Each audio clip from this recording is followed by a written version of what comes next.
Hello, everybody, and welcome back to the Weird Science DC Comics Podcast, episode 621.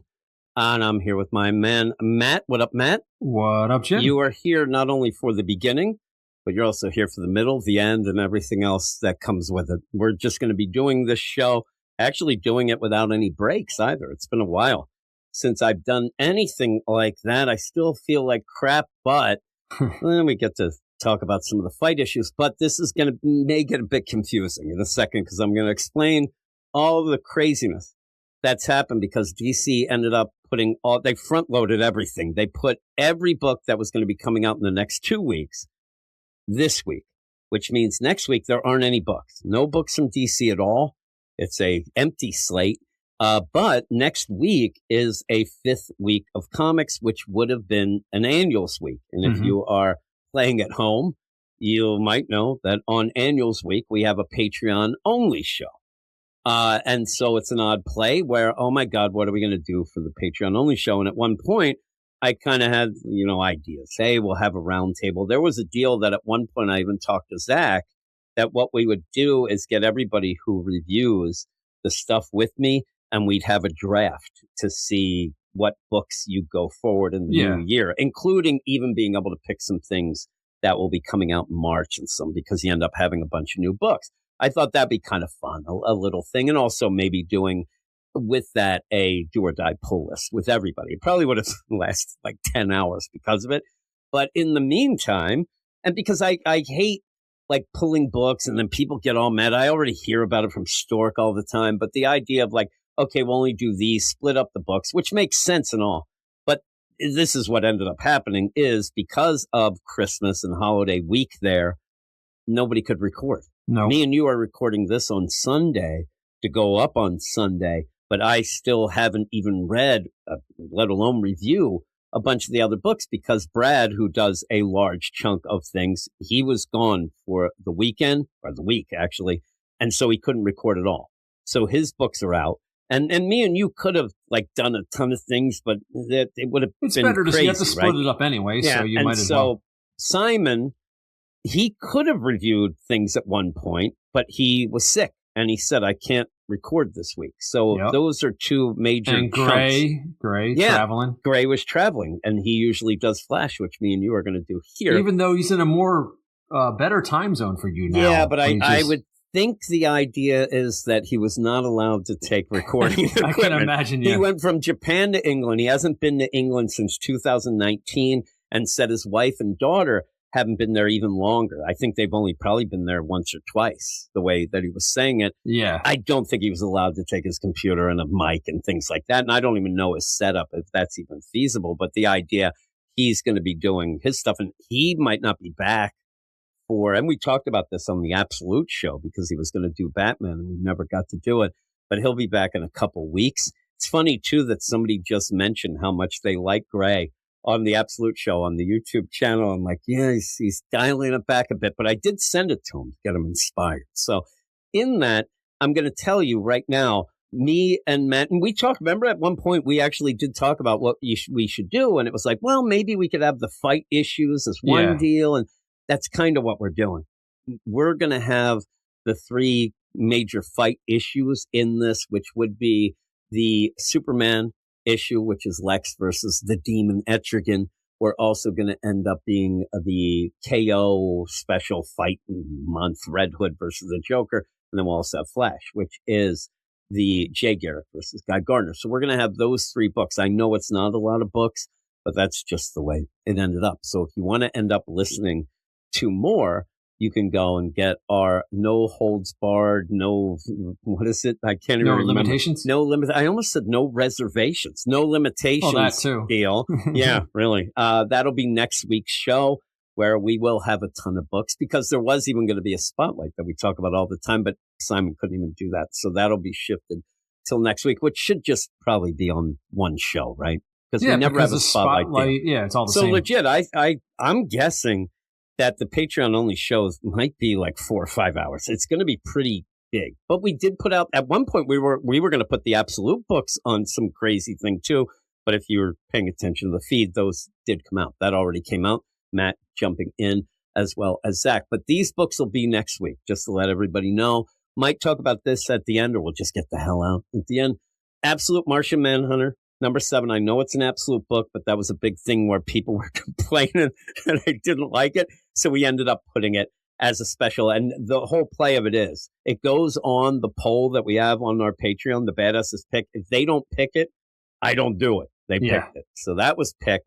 And legit, the other book that was picked, I believe, was Trinity, daughter of Wonder Woman, that Jared, I saw, had a video and lost his mind.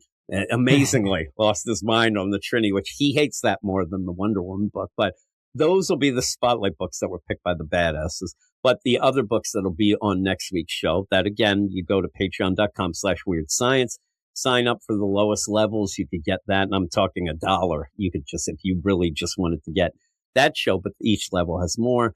And you can go up to the Badass level as well. But yeah, Detective Comics will be next week. Also, Justice League Unlimited. We almost did that, but Simon has been intrigued with that out of time nonsense team and whatnot. So yeah, he's into it, huh? Well, it's a good concept. He was into it a point of what the hell happened to him, and so I figured at the last second, oh, maybe he'll want to do it. And he said, sure. They all had to make a sacrifice in today's issue. That's what happened. Exactly. Yeah. So there you go. Just like us. Green Arrow. We have the finale. That is the finale of Chris Condon's run and the series. So that is done. It's more of like a one-shot type deal. I have read that actually, and it's fine. Though I did argue with somebody who said this run that now ends up being Joshua Williamson into Chris Condon is the single most definitive run of Green Arrow. And there's a couple characters that you could argue what are the definitive runs. I don't think you're arguing past that Mike Grell deal. That's the definitive run. Also, me and you were talking about some runs, and you said Kevin Smith. Yeah, so Kevin Smith. He was on a little, and then it went, I think, to Brad Meltzer, and it was really good. Also, one of the things, not necessarily tight, but the Hard Traveling Heroes by Denny O'Neil is also a big deal. It just must be this guy's first time reading comics. It seems like it wasn't. And I ended up saying to him, I was being nice, and I said, it seems as if you haven't read Green Arrow. And he said, no, I've read it all. And the second biggest one is the Ben Percy deal. I'm like, yeah, I don't think I'm going to talk to you anymore. You can say I enjoyed the runs, but don't say they're definitive ones. Yeah. And the funny thing is, he ended up saying, I love Joshua Williamson, so this run is my definitive run with Chris Condon. For some reason, my mind switched over, and I thought he was talking about The Flash, because I'll see that a lot. I'm like, really? You like that Joshua Williamson bullshit that really just ended up tying into Absolute Power, but also ended up having Merlin with time-traveling tech from Amanda Waller that then parallax of the mind? I'm like, really? And also, definitive to me means that you can't, you have to read that alone. And everything that Chris Condon did was from the Grell and all those things. It just doesn't work. And the Denny O'Neil stuff. It just doesn't work. But that's an aside. No, because you're just building upon something that was already done. Yeah. I actually, I thought I was doing God's work by telling him maybe you should check these other things out. But I actually, the last thing I think I said to him was, if you're ever at a dinner party discussing this, don't say it, because people are going to look at you like you're a moron. They're just going to think that you've never read anything. So he didn't take that as advice. He got mad. We're also Green So you're Lantern. Saying there's a dinner party that exists where everybody would know. Oh, they're there. They're there. They're sipping their champagne and eating Nowhere in America does that happen. Well, what do you think is the definitive run of the Green Arrow? The Emerald Archer, if you will. And then somebody ends up saying, well, I really like the Year One book of that. And people can say, okay, that's okay. Like, I don't think you get shamed by saying that either. The Andy Diggle Year One, pretty good. But somebody might say, oh, I really like once you get even Jeff Lemire's New 52 that Eric hated, you could say, and they're like, well, I guess if you're a newer reader, but if you said I really like this Joshua Williamson, get out of my party. I just imagine the guy just flipping the table over, just be the freaking greatest. out. Here, if you want to know the visual, because I just watched it again, it's Leonardo and Django. He starts pounding on the table, cuts his hand, get the hell out of here. Wait, he goes, Steven, take them away. But we also have Immortal Legend Batman #5, which I wish was the finale. It is not. Justice League Red. Me and you, before we started, we said, no, we don't think there's any hype. I say it all the time about the Justice League Unlimited book. What about that Justice League Red book? Anybody even remember? I think that's one of those books that when it pops up, the reaction is, oh, that is a thing. That's why. And a review would be, it is a Justice League Red book. I like those reviews. It's where Justice people League and they're red. Yeah, exactly. I love when you have a review. It's like, what do you think of that? Well, it was an episode of The Simpsons. It's like a review. They're red-themed characters. Yeah. I guess. This one's Black Adam and looks like he's playing chess on the cover with Red Tornado. Don't need that. Also, I believe eventually, maybe for next week, we'll have Batman Static Beyond #2 by Batman Beyond Mark. I will demand that. Yeah, he'll be on that. The first one was delayed, and he kept apologizing to me. It's because he had like major surgery. I said, you don't have to apologize. Though I will tell Mark, because I'm sure he's listening, we will get to the cartoon show in the new year. I'm going to try to really nail some scheduling down. I know that you love that one. That would be like a miracle for me. What did I say that we were going to? I said we were going to do something. He still wants to do something, but the time has passed, and then something came up, and it was like it made sense to do that. It was like something big recently. Can't remember. Though I actually was going to ask him if he wanted to do a full-out movie review of the Demon Hunters. The K-pop. Is he into anime? I guess he is. Yeah, he is. I don't know that he loves K-pop. Anime, yeah. That thing is huge. It's a Can't little you just late do Rick and Morty or Solar Opposites or Family Guy? I think there was American Dad. something just came out though that me and you both said, "Oh my God, we got to do that." I can't remember what it was. And also Trinity Daughter Wonder Woman. You could do the Creature Commandos. Yeah, that was good. That's coming and gone. I think. Right. Half the people are like, what is he talking about? I see people arguing about all that nonsense all the time. Speaking of which, you know that Jared is a huge Snyderverse fan. And when he sometimes when we're talking before, a little after, he'll bring it up and I kind of mumble so that he doesn't. He's like, yeah, it'd be great if the Snyder. I'm like, yes, you're not the right guy to talk to about that. No, I tell him all the time. I haven't seen anything. I did realize yesterday I was on the Sus Records dance party stream that everybody should go to on Saturday nights at 7 p.m. on the Sus Records YouTube set. But people were talking. People in the live chat, they don't talk about the songs. It's all whatever randomly comes up. A lot of Star Trek talk that drives me nuts. Mm-hmm. But the talk came up of bad movies. And I realized that I will sit and watch a bad movie. I just can't watch normal good movies. Like the idea that I will watch today out of nowhere, something like Kill and Kill Again, this martial arts movie that I saw in the 80s. That's the worst movie I ever saw, but I still have never seen those new Mad Max movies. You're comfortable with it. Right? Yeah. I just like to do that. New Mad Max, that was 15 years ago. Or they did have a new one this year last year. It's new to me. They're pretty good. Yeah, I mean, that first one's supposed to be. How did you make it through the Snyder Cut Justice League? You did that too. I was so surprised you were able to watch that. The deal. It took me 3 weeks. I had to watch it at 20-minute increments, and it took me forever. Yeah. And then when I got to the end, I couldn't remember what happened at the beginning, so I had to have it on. I had it on in the background. It would be like a video where you'd just see me like brushing my teeth, and it was on because I had to let it run through. And then while we recorded, I had it playing with the sound down, so I knew I couldn't remember anything. You didn't miss anything, just people walking at like 3/4 speed everywhere they go. Yeah. I may have even watched it that second time. I think I did actually watch it at like 1.5 speed, like the last. You have to. Time. That makes it normal. Yeah. Oh wait. Still didn't like Shang-Chi. Shang-Chi I thought was worse. I'm trying to think of the other things you did. You don't like that? No. And I actually have seen some things I like her a little more now. I also didn't like that Black Widow movie at all. that was bullcrap. But and the Batman, obviously. Didn't With get the very binoculars. far. Didn't get very far with that. That movie's actually taken a downturn of people saying now it sucked. When it came out, everybody was saying how great it was. I thought it got an uptick because of the Penguin show. I just keep seeing people online now saying that it was terrible. No, we're making another one, which is weird because it doesn't fit in with the other movies. I saw one of those videos. It's an AI video, but it's a video of all of the actors that play Batman and like morphs into the costume. Pretty cool. And I thought, I'm like, that Robert Pattinson, whatever. But I do like Val Kilmer. When I saw that, I really like Val Kilmer. It's a shame that he died, but that guy was hurting. He was hurting. I did see there's a movie that Quentin Tarantino was in, and he talks about how Top Gun was a gay fantasy movie and goes through this whole thing in this movie. And it's very much the dialogue of like from Reservoir Dogs. And I saw a thing last night that he ends up talking about it, that was all impromptu. That was something that him and his roommate would talk about all the time. And he was in this movie as like a cameo deal. And they said, just talk about anything. And he threw that in.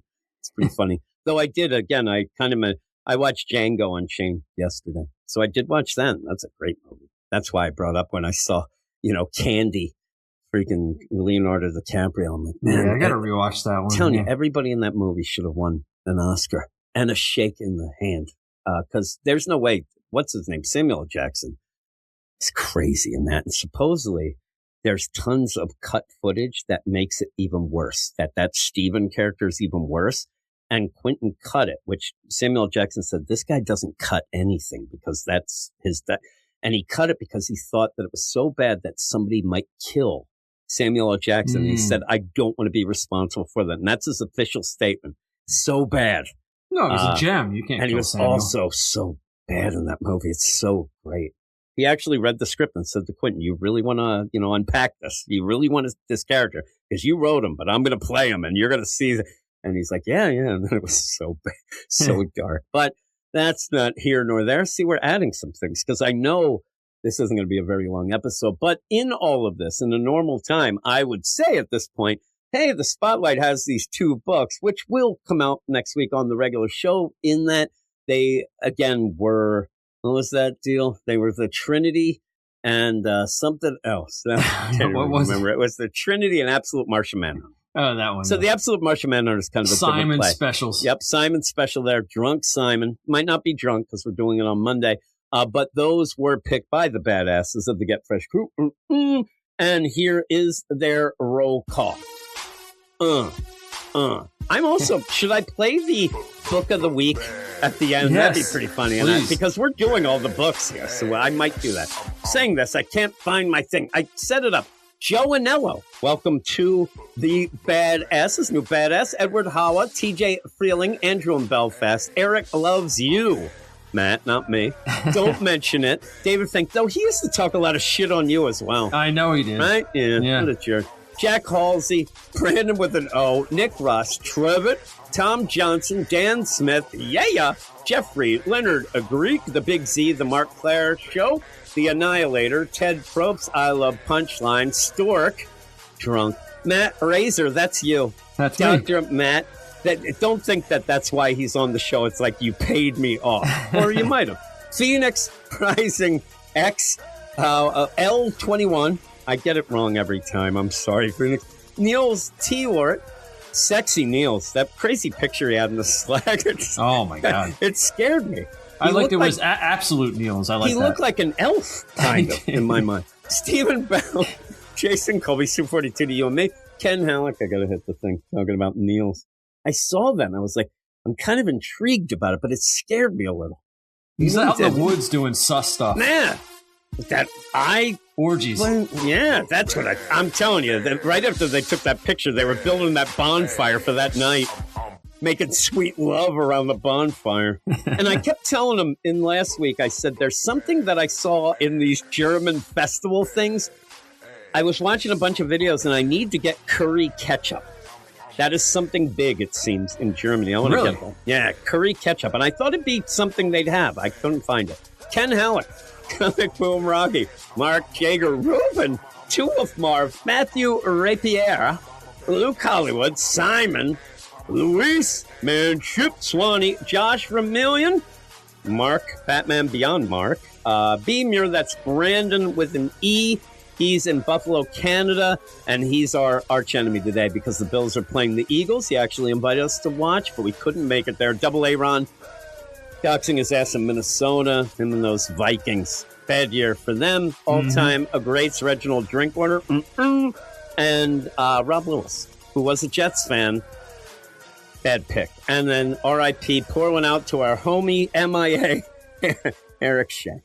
MIA for a year now? How long has he been? It's almost a year. It's almost a year. Yeah, it's crazy. I wonder if he thought it would like all fall apart. Well, maybe it did. But do you think he thought it was just going to end? Did he think like, oh man, I can't deal without him? I don't know. I kind of got that feeling. That because he gave me a heads up, and it didn't seem he gave me a heads up to find somebody to replace. Like he almost gave a heads up, like, let's tell everybody that it's ending. I'm like, yeah. It ended. He got mad. And really, behind the scenes deal, he did say, I don't know if this makes me look like a dick, but I got mad. But he did say, hey, I'm gonna quit next month, the end of next, like I think it was February. He was going to quit at the end of March. And I said, don't worry, you're done. Like I just got mad. I didn't want him to I don't know. No, what were you going to spend 2 weeks doing honorary? You're the best shows? I'm saying. But it's like the idea where there are times where you're out of work and you're like, oh yeah, I think I'll be done in 2 months, and then just get your shit and leave. Like we don't need that. I don't think he would have like sabotaged anything, but I know I would have given him shade throughout. And I bet he would have quit anyway before that because I just would have been ripping into him. But also, I just felt like, what does it matter what you think of these? You're just leaving. So I don't know. I did get very mad. Though I did ask him and I pleaded for him to stay. I tried to give him options. And what he said is very ambiguous about it and stuff like that. Or just do the Spotlight or some other show. No, that's what I said. Like one of the things, it seemed that he was mad about the Absolute show on Friday night, the live show. It was his idea. I didn't even want to do it. I said, if you want to do those books, we'll just put it in the regular show or whatnot, or we don't even have to do it. And that was his deal. Or I'll get somebody else, but then he didn't like that. Yeah. So. Yeah. Well, that was the thing. While I was typing to him, because also we had just finished a show the day before, didn't say anything while I was talking, he messaged me. It's like, what a jerk. And so he's talking and like going on and this and that. And right away I went over and, hey, Greg, you want to do the Absolute show? He said, yeah. And I said, well, I don't need you for the Absolute show. He got mad. And I'm like, yeah, speaking of that, yeah, you could just be done now.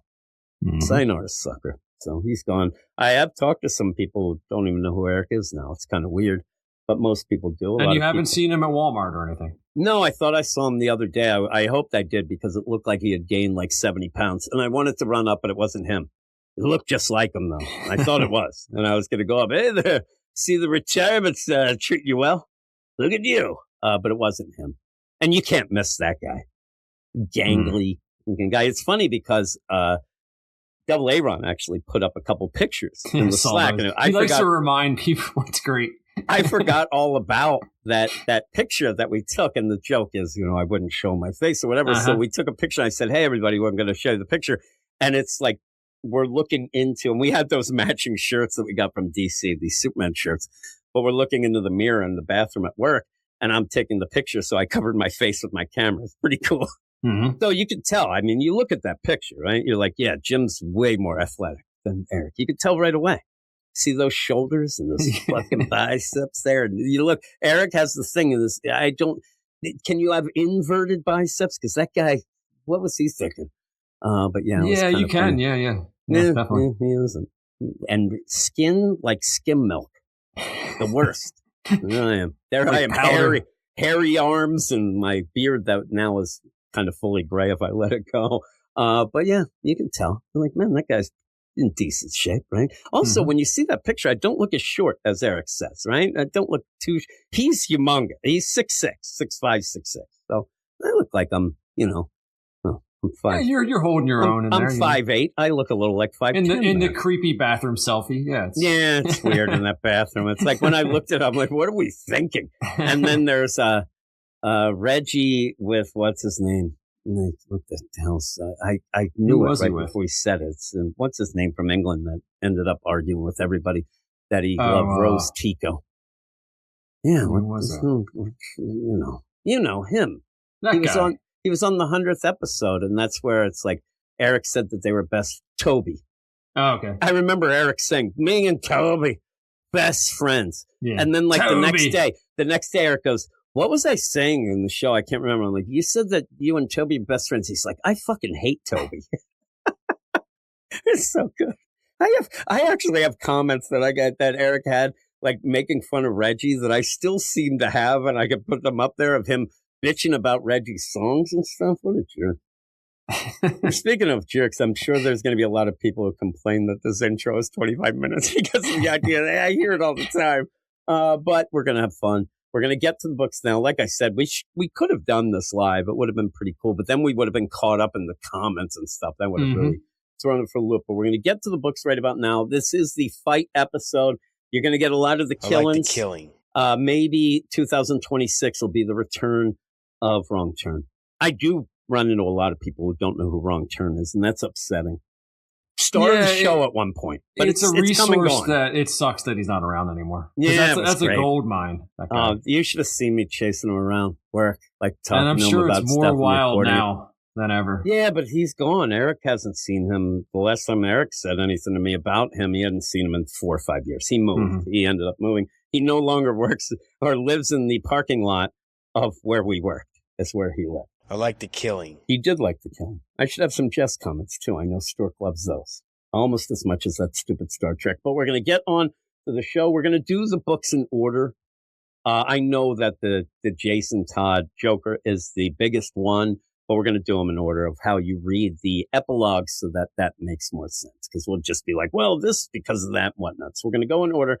So we're going to do Flash, then Superman, and then Jason Todd versus Red Hood right about now.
Yes, we are heading for a KO.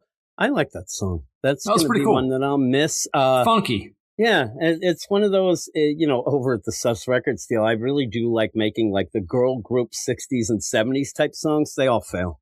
They all fail. So what the heck? I will play at the end, if I remember. I just loaded it up. I will play a Christmas song that is a 60s Motown hit, I would believe. And it's not really even that dirty. So we'll have fun with that, even though Christmas is past, still the holiday season. I do have one dirty New Year's song. We won't play that. It's a little too dirty for this crowd. But we're going to start, as we said, doing them in order. I believe we are starting with The Flash. It is The Flash number 28. You haven't been reading The Flash, right? You told me that you haven't been reading it. Well, how could I? Simon Spurrier. That is true. Well, and now we have Mark Waid. And Christopher Cantwell, which we thought did the Jedi that was a boulder. I did, but he didn't. It wasn't him. He just had it in his New Republic books, which we didn't like. But the idea of this being the Bart Allen deal, and you kind of said it really has only been something for this KO. So we're going to change it. I believe it will be, isn't it Ryan North who's taking over The Flash, I believe. I don't know. I didn't hear that. I think it is. And the number one? Yeah. No, they might be continuing. Maybe it is a new number one. I'd check that. But if it is the deal, I ended up talking to some people on Twitter about Ryan North. Not a big fan. And people end up saying that, again, speaking of definitive runs, where they're like, oh, definitive run of Fantastic Four. And that's the deal is you can't say that. Like, you have Stan Lee. And you also have the John Byrne run. Like, you can't say it's nonsense. And no, you can't. No. I just don't love him. And he ended up doing that crypto book, which was one of the worst things I've ever read. It was dark as shit, right? Unnecessarily dark. Yes. Yeah. So we'll see. We'll see. But he might be good with the science stuff. He's big on that. I'm telling you, he is could big be on bad, it. though. Yeah, that's what I'm saying. Because you overly complicate something that. And now we say that, and then I'll look it up and I'm like, oh shit, he wasn't doing this. But I think it was. I'll have to check. But again, he is doing something, and I ended up arguing with somebody about it. But I did see somebody saying they wanted Dennis Camp, and I said, just kill me now. Also saying that I think we mentioned this in the Absolute Deal, that Dennis Camp writing Batman and Robin. I'm like, I don't know if you've read any of the things. Maybe they were thinking of the Ultimates where they had that mutant island with those weird muties, like the crazy diaper neck. And the guy with the nerves. Oh, that was it, man. That was the moment when I realized I don't want anything to do with this Ultimate stuff. Yeah. That hopefully, and me and you did talk about the Absolute stuff, and that's why we don't want it to rush forward, really, because of what happened with the Ultimate stuff, and now that kind of stopping and then probably restarting. I'm done. I'm at the point now where I like that more than the regular DC stuff. So, and I do like the regular DC stuff, but I like the Absolute more. Speaking of which, don't get rid of it. Wasn't that why people like the Ultimate Spider-Man? Yes, it's because they didn't. So that's the problem. And it feels weird. Both companies kind of feel like they play that same game. More Marvel, but the idea when you have this alternate deal, they seem to get mad then when that becomes more popular. Like, oh my god, it's you gotta. I don't know. Why? Things have to change. Yeah. Things have to change. And there's room enough for both. Maybe in a deal at one point, maybe just for a video, because I do want to up the ante there on the YouTube stuff. Maybe we could have something because there's no books for you to do next week. Maybe we could get together and do like a what we want for 2026, like what the company should have as their deal and whatnot. But both have to tighten some stuff up, but Marvel even more so. People are more smart when they listen to the DC stuff. But this is, again, Flash, number 28, written by Mark Waid and Christopher Cantwell. Vasco Georgiev on art. Doesn't say anybody. That's weird, because it looked like some of these, I guess it was the other one. Matt Herms on colors. Buddy Bedoin, I like that name, on letters. Chris Rosa, editor. Paul Kaminsky, group editor. This is round 6. I just bring that up because DC, Scott Snyder, anybody involved, they don't understand what rounds are. This would be like the idea that we're getting ready and it's getting close to the NFL playoffs. Round 1 of the playoffs, and it's just one game. And then each game that's not how rounds work. It drove me nuts. No, but you understand there's 3 rounds per fight. That's all you need to talk about. And so when you just list it, Superman versus Captain America, but round 1. I know you want to put it in order of what or show books us you read. A bracket. That's how they're saying, but because there is, it's just ridiculous. But here we go. Also, I do think that at one point, I know that it doesn't play out with like test audiences and stuff, but this KO round fighting month seems like it was like they weren't really going to do it, and then people were like, what the hell? You gave us these brackets like it was a fight, and then they just threw this in. Just so when people complain there weren't a lot of fights, because I'm expecting that it does weird stuff with the rest of it, but we'll see. Like, why would you just have 1 month as fight month? Because when the whole thing's a fight, right? They try to trick you with KO being knockout, then it's actually King Omega. So then they're like, oh, wait, everybody got tricked. We still need to have fights. King Omega.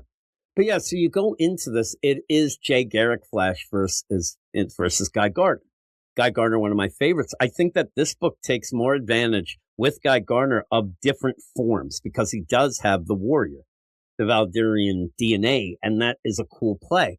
I think that at the beginning, I didn't quite get the idea that you weren't, I thought it was a fashion show. Me and you talked before we started. I thought when they're like, Harley's like, well, what outfit should I wear?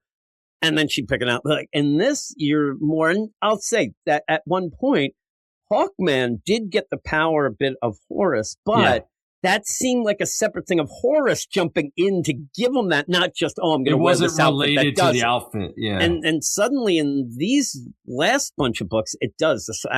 The one that plays out most is the Jason Todd, in the Jason Todd versus Joker, where he's like, now I'm younger. I'm like, I don't know. I kind of wanted him as a 24-year-old trying to fit in that costume that he wore as a 13-year-old. Oh, that would have been funny. And it's like bulging out. Nobody actually was the 13-year-old.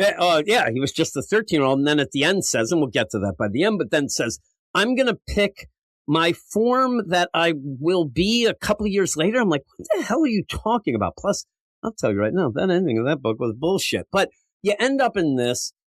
Anybody really go with the idea of Jay Garrick and Guy Gardner having a long history? I don't, to me, they don't. But Guy is big on, hey, you should retire.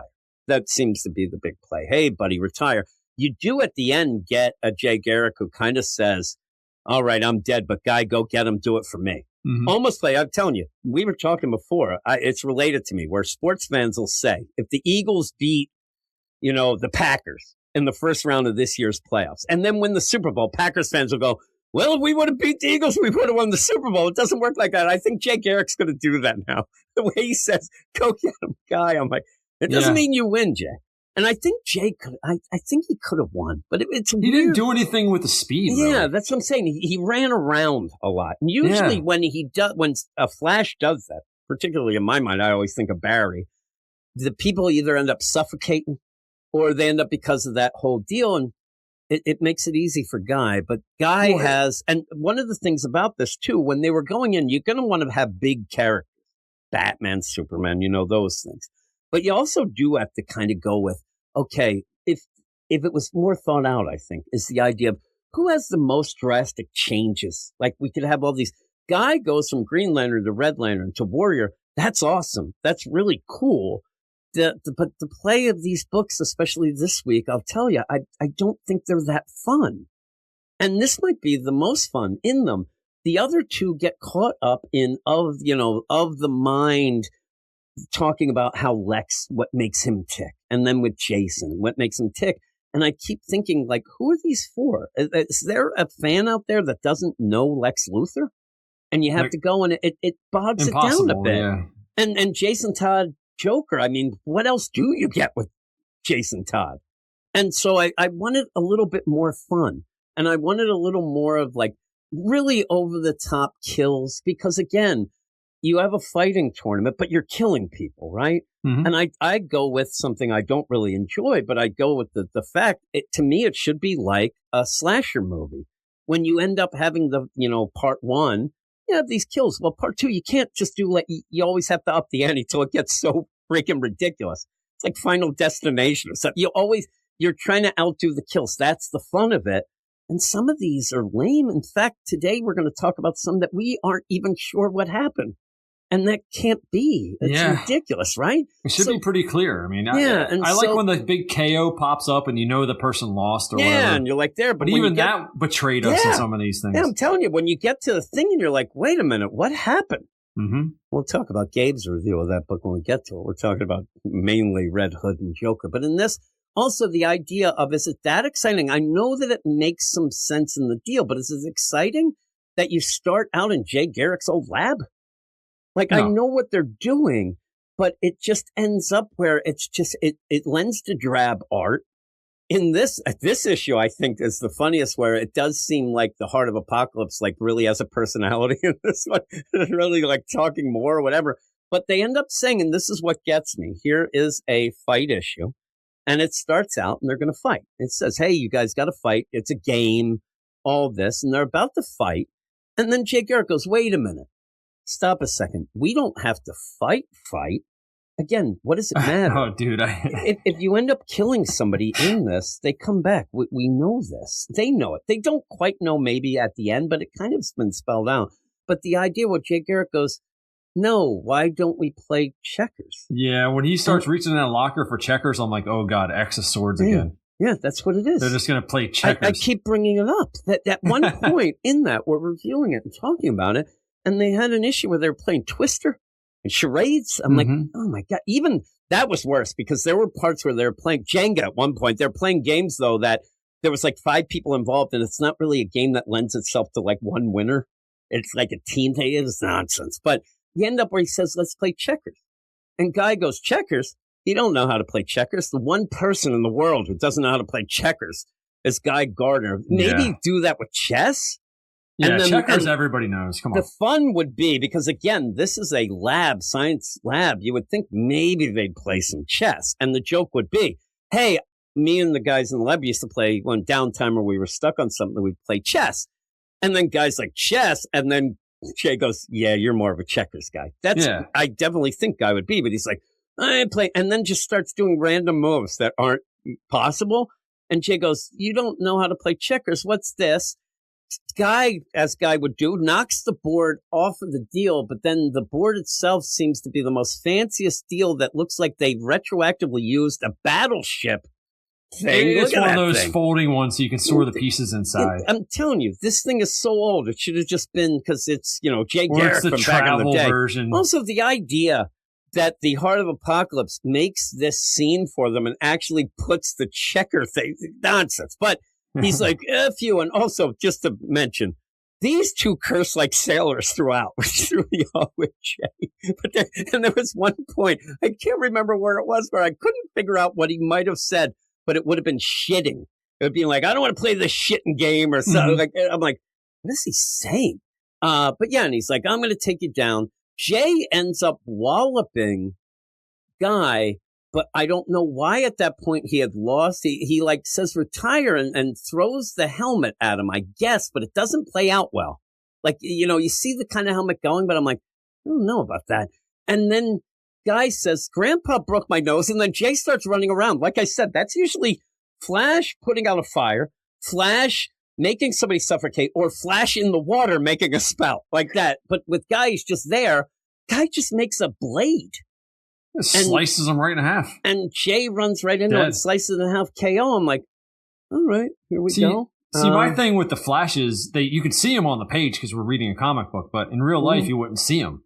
So you wouldn't know where he was. Yeah. Also, it's a stupid, like, what is he doing? If it's not affecting... Is he trying to, make centrifugal force or something? That's what I think. I think that, but he's like, you're going to have to deal with the speed force. And he's just running around like it does nothing. And he's like, we just finish it, boom, dead. So then we go really again. And that's the thing. This is where I love it. All of a sudden, the Heart of Apocalypse says, good. Yeah, it was a little more talkative in this. And it was using that stupid font, too, from the KO issues. Killing. Yeah. Make it red, and it'll drive me nuts like that Batman who laughs. It'd be freaking terrible. But yeah, so now they're going to get their new forms. They're going to go change your new forms. Jay has nothing. So he just keeps the same form the whole time, right? Yeah, I don't think he has another form. The only thing, though, if they're playing the idea, you could just become younger. He could be and whatever. Any Flash, though, maybe. But I think that you're supposed to. But again, it's even saying later in the Jason that you can even pick things, and other people have picked things from the multiverse. So it's a weird play, but he's just there. So he ends up. Guy is Red Lantern, and it's going to play out the idea of Guy just having anger, and he's not really looking into things. And Jay just like, boom, I'm going to take you out. And he has this gold form, but he ends up like, I'm just going to zap through you and grab the ring and just KO you. He blows him up. So overloads the ring or something. Yeah, right? He overloads it. So pretty disgusting death. He blows up. Yeah, look at the KO too, the blood. But again, you don't really get much. It's just, oh no, boom. And then you got it. And then like, okay, what's going to be next? And then you have part of prepare for the final round. Choose your forms wisely.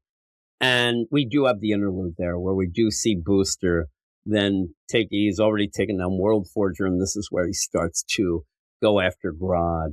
And, Grodd's like, I'm going to say Booster, as if Booster was his best friend. Grodd has been really like the softer side of Grodd, who I think Grodd would be like, screw this, I'm out of here.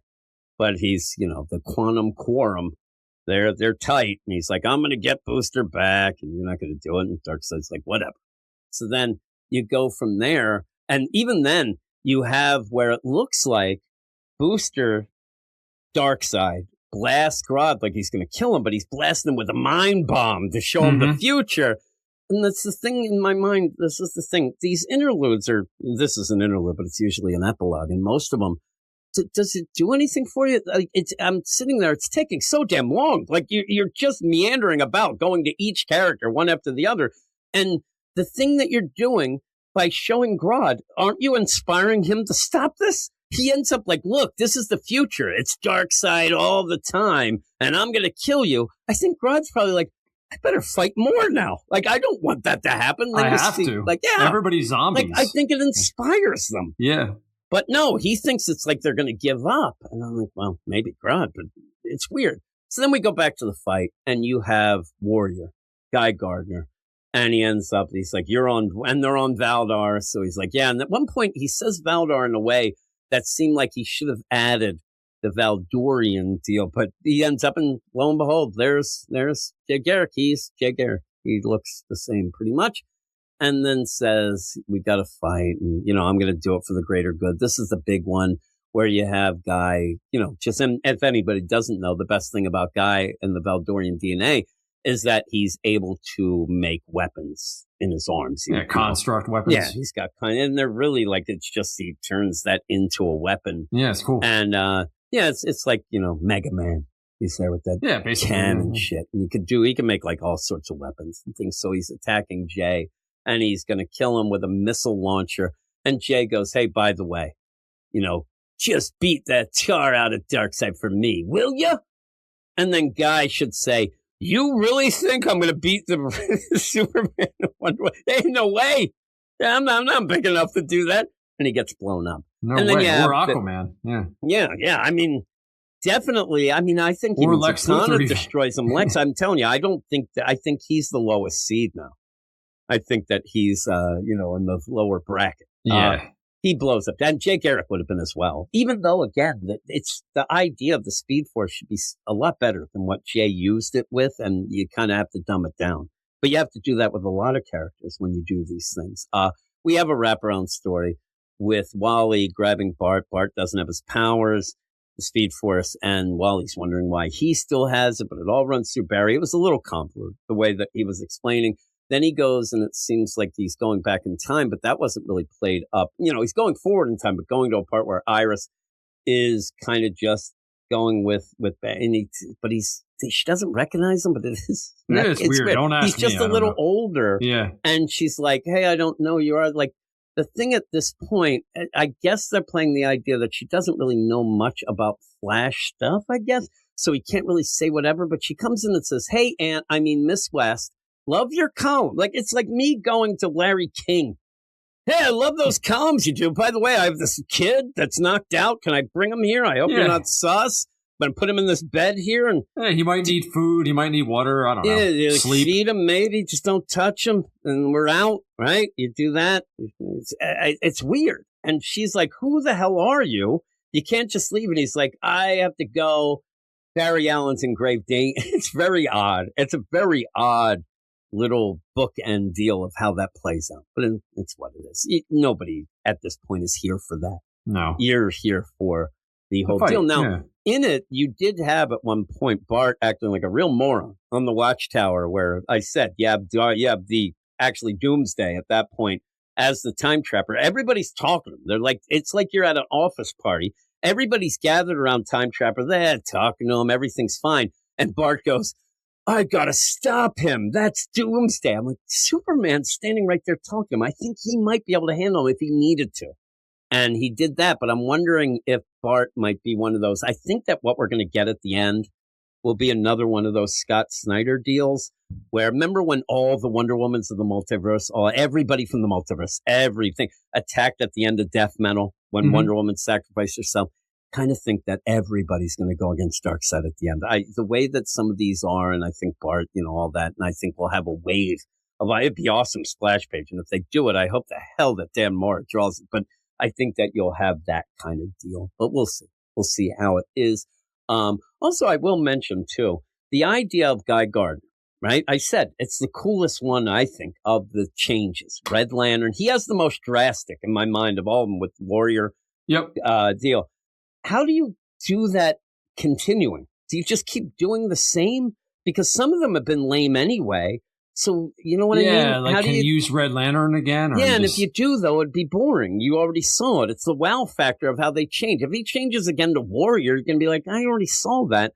And that might be something of a problem. That's a good point. Forward. You got to go with somebody who has a lot of different options. Yeah, and some of them don't. Like Joker, I guess maybe you saved the face-off version, but you don't have a lot of different versions of some of these Hawaiian characters, shirt version, right? or whatever. Yeah, it's just a slight costume change. That stupid Red Hood one. A lot of times with Super, it's going to be trunks on, trunks off, and also the idea of how I'm telling you, there are some times I have to admit that people are like, oh my God, John Romita Jr. and Chip Johns did a revamp of the Superman costume. I'm telling you, I don't see any different than one person.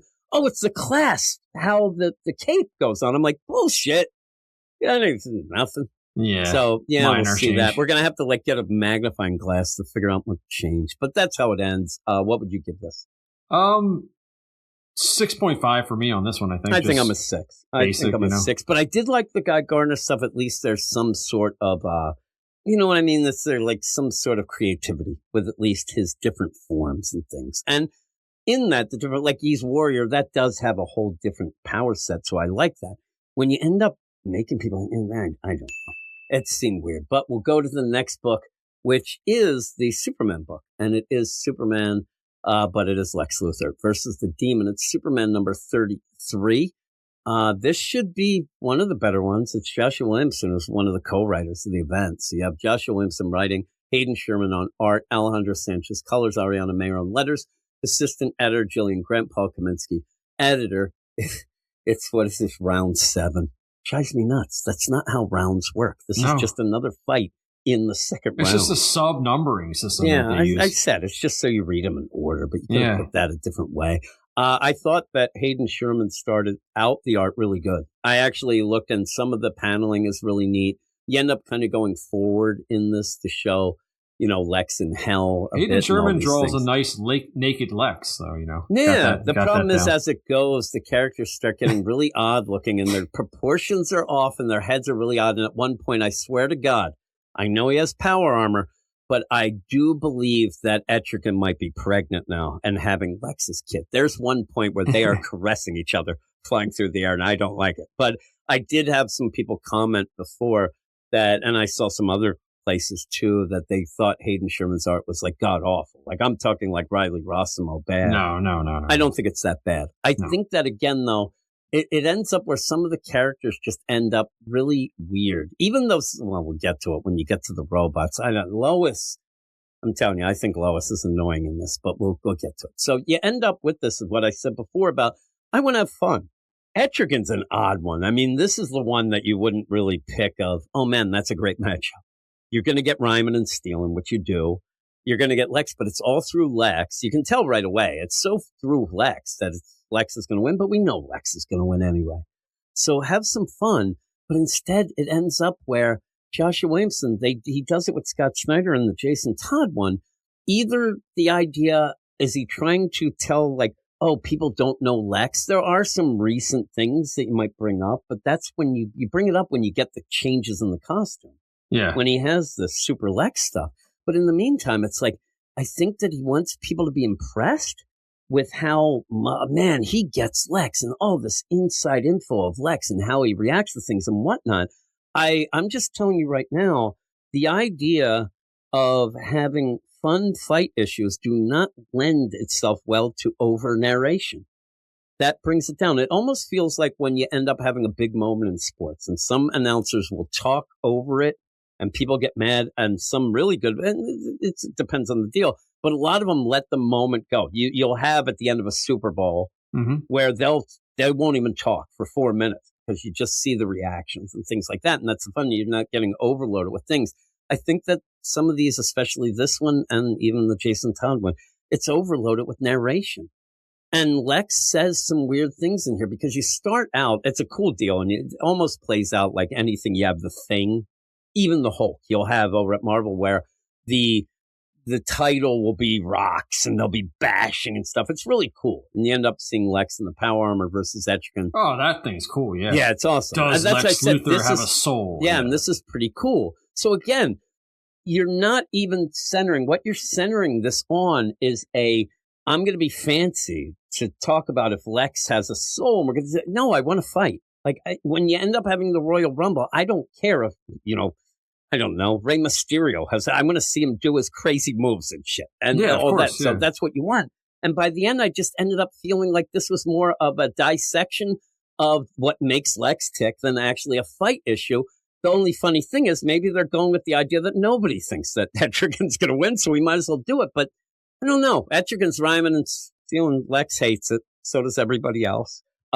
Eventually gets to one of the forms. And you'll go through I was so happy with that. Yeah. And we'll go through the This Demon is Knights. The form that doesn't rhyme. Yeah. So you're like, so you mean the best form ever? What they should have had at the beginning was the one from, I believe it was that Batman.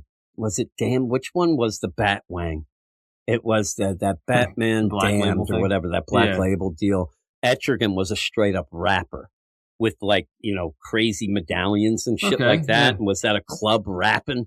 That should have been one of these forms. It would have made me laugh so much. He was like the B-boy Etrigan. But you get, standard Etrigan, you'll get the Demon Knights, like some things. But again, Etrigan's change of forms is pretty much whether or not he has armor on or he has, it's more of a cosmetic deal. Lex will at least have different armors, right? I wanted him to have the shock of red hair as more of a kid that would have been funny, but he ends up fighting Etrigan. He does mention in this the idea, hey, I tried to be good when he gets the super Lex armor. The funniest is he's had that a bunch of times. It never works out, but he says, I tried to be good.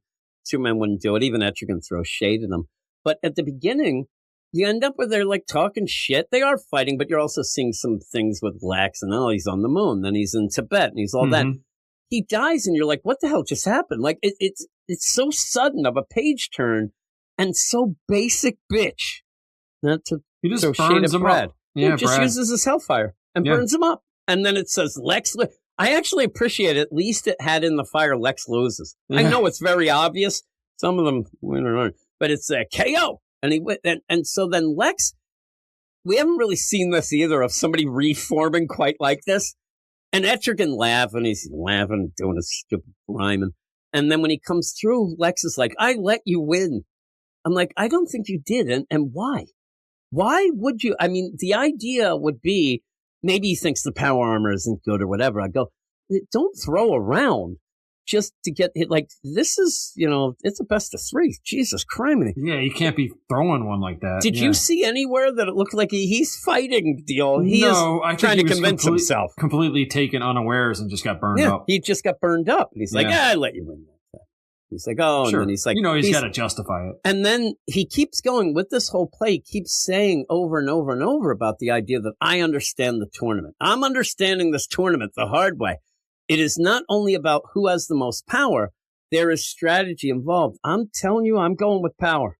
Strategy of picking which form or whatever might be something, but what strategy do you have fighting Etrigan? You wouldn't ever plan for, you know what I mean? Yeah. Like the idea of you have something that blocks hellfire, because that's all you really need. You have earplugs because he's rhyming up a storm, but really just power. Take him out. Just take him out. It's weird. It's because it has to extend, and you have to have that best of three, and you have to go, and it just feels odd. But again, anybody I think that would probably, if I looked at the reviews now, I'm guaranteeing you these, wackadoos are like, this really delved into the mind of Lex. I've read the mind of Lex. There has been so much stuff. So much. So I want actually to have something surprise me and have Lex is like, you know what? Usually I would strategize, but this is full out, Royal Rumble. I'm going to rip you apart, and does it in 2 rounds and then just gets the hell out of there. Would be great. Again, remember the play is you have to end up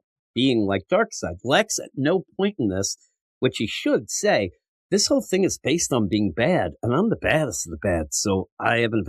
And even then, when you get this, like Etrigan, he's feeling a little power. That's kind of come and gone. They didn't really play that out much. Oh, yeah, they didn't talk about that. So there's the idea of that, and that corrupts you and things like that. That some of these rules and some of there barely is rules. Well, this is a weird one too because how they select their powers is off like a touch screen. Yeah, it's like a big touch screen, which is weird. I mean, the best is I wanted Etrigan. He's like an old man because he's a demon. He's like, I don't understand this shit. What am I supposed to do? And if you look at it, it's great because it really looks like just one Etrigan. He just different shirts He just on. has different shirts is what it is. Lex is going on. You see the shock of red hair down in that lower leg. You should have picked it.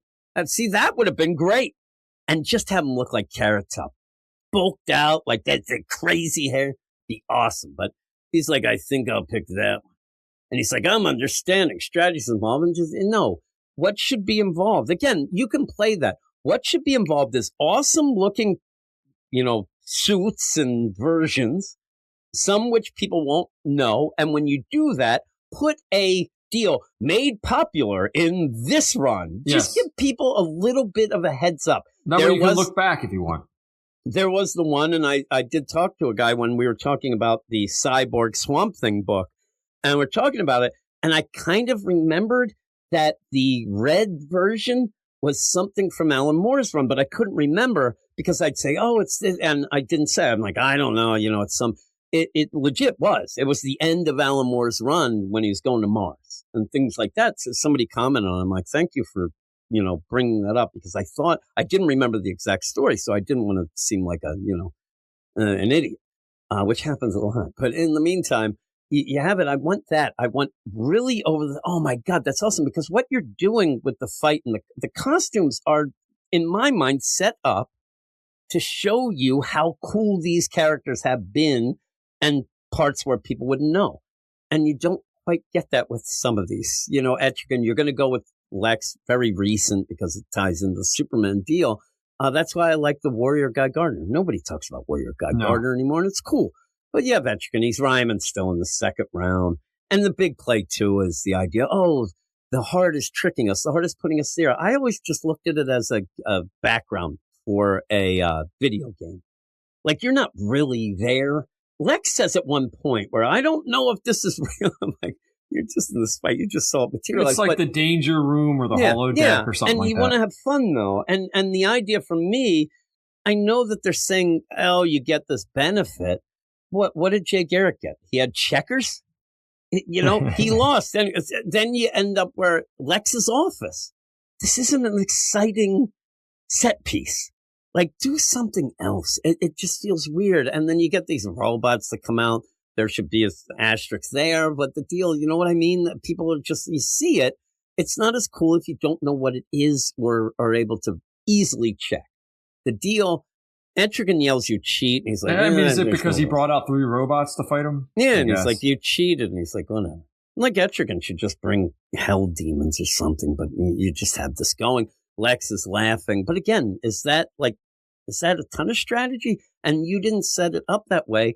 That was picked by the thing. Also, it seemed like at some point the person, it's all over the place, but comes out.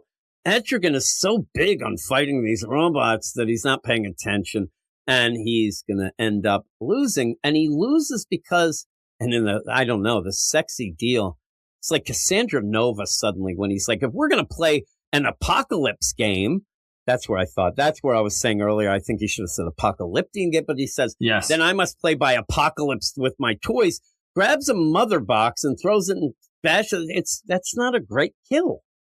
Throwing a mother box that then seems it doesn't even play out the deal. Top part of his head. It actually boom tubes it away, I think. That's the best. It should have shown the head sitting somewhere.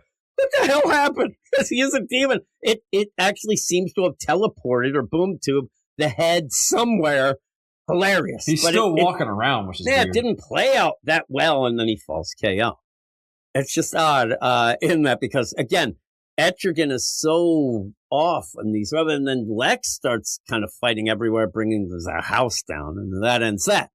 So then you go, and again, then weird art, but you end up where Lex is thinking about, all of his, fucking deep thoughts and stuff like that. But again, it just keeps going back to the idea, was I doing the right thing trying to be just Superman's and what could I do wrong? And it just goes and then they have to choose their final deal and says the next one would be the last, which makes me laugh because I think it's the Heart of Apocalypse doesn't think that Etrigan understands the rules of a best of three. And so they're going to fight and they end up in hell. And Etrigan thinks it's great. This, again, I think the art improves. When Hayden Sherman, he loves doing, it's something Juan Ferreira does a bit better, but he likes to play around with the paneling. And I think that's where his art it's huge. I like it. So the page designs are where he shines. Now, in this, I think that these crazy tattoos could be better. You don't see them as great, but he ends up kind of skin color. Yeah, you know what I mean? At one point, too, in this, it is funny because at points Lex is like nude. Pretty funny. Yeah, there's no Lex Wang there. Yeah, no. They learned their lesson. So this is where Etrigan goes, by the way, I ain't rhyming and scheming. That's at a point where every writer has had enough.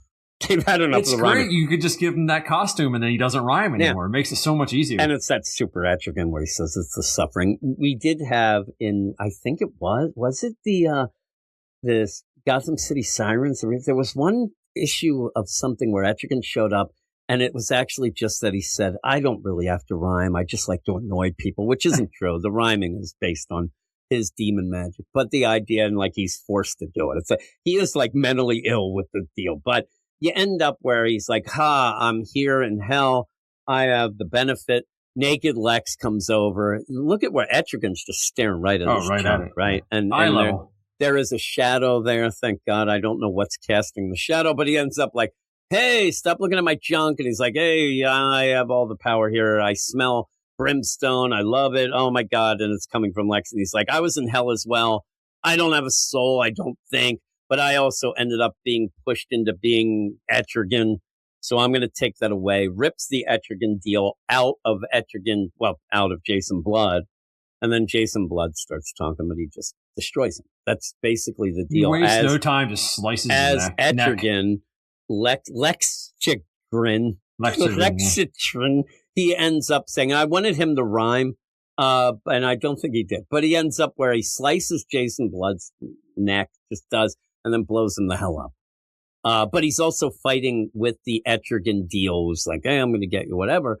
Now, again, are we going to play out that in another rounds? Could he still do that? But it's not as cool then. Like, I wonder what's going to happen. Then he ends up as Terminator.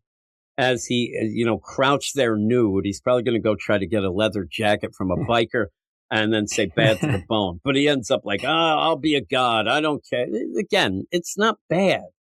It just isn't that fun. And I was told it was dumb fun. And it hasn't really been that. It's each issue is so varied with the rules and things like that. But this, I will admit, this is one of the better ones. But it's goofy because you never thought Etrigan was going to win. Then we go to the, deal with Grodd and, him trying to react to Booster being Darkseid. It doesn't do much. You end up where Time Trapper comes in and says, I'm going to take you down. And then you get the deal with Lois. Now, with all this, you have the bookend stuff with Lois. And it is we already talked. Superboy Prime already said they were already getting a message. They seem to replay that message to Superman deal, but they end up getting these Superman robots. And Lois said, it's the dumbest thing. I swear to God.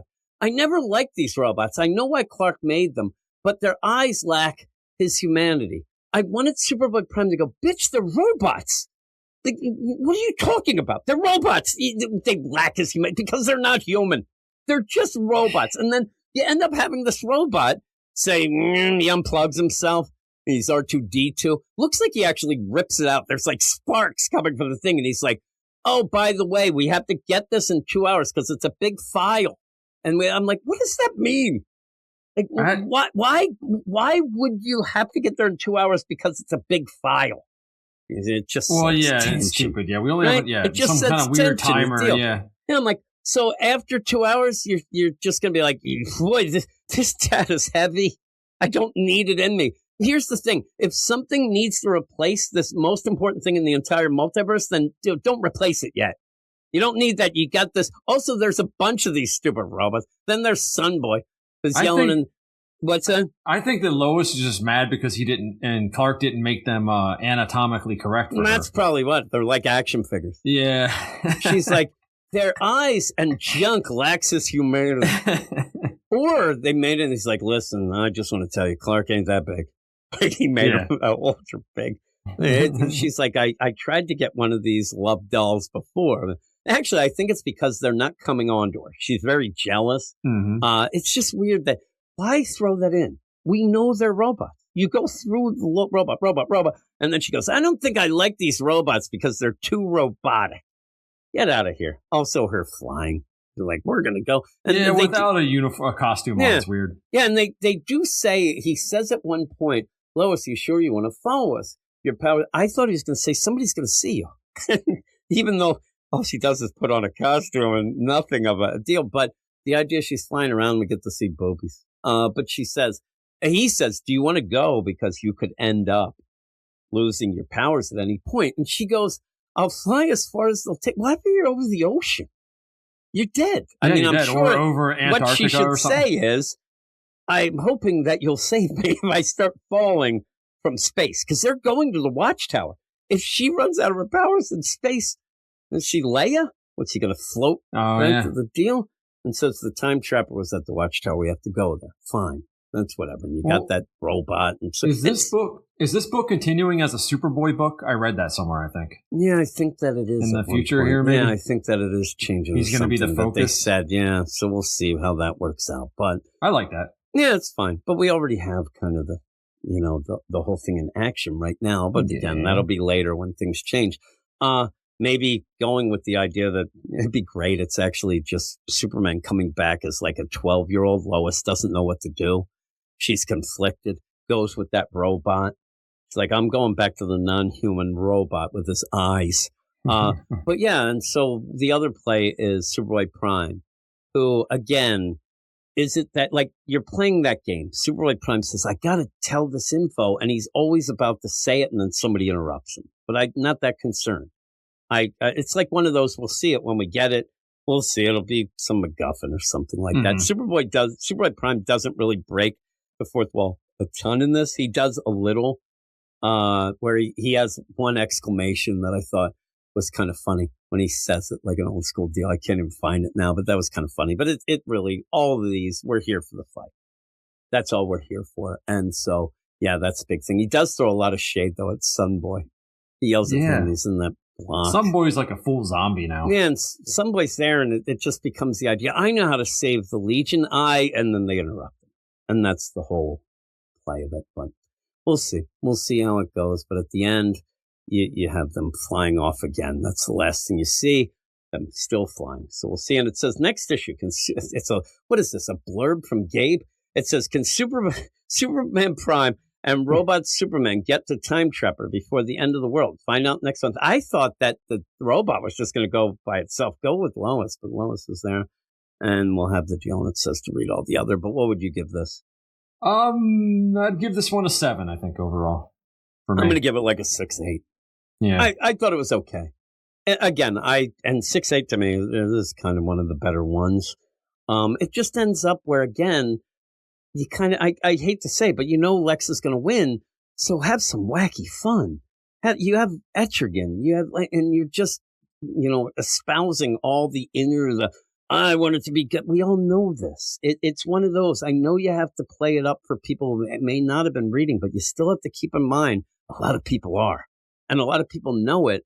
Have some fun. I think the twist of him taking over the Etrigan powers was something it was kind of not a deal, expected. But you end up where you're like, if you don't, you're like, okay. Like, again, like, I don't know. It just seemed odd. Hey, everybody, if you've been listening to the podcast for, probably a couple weeks, even, you know that I rarely take a vacation. Not just because I'm cheap, but also because I just don't have a reason to.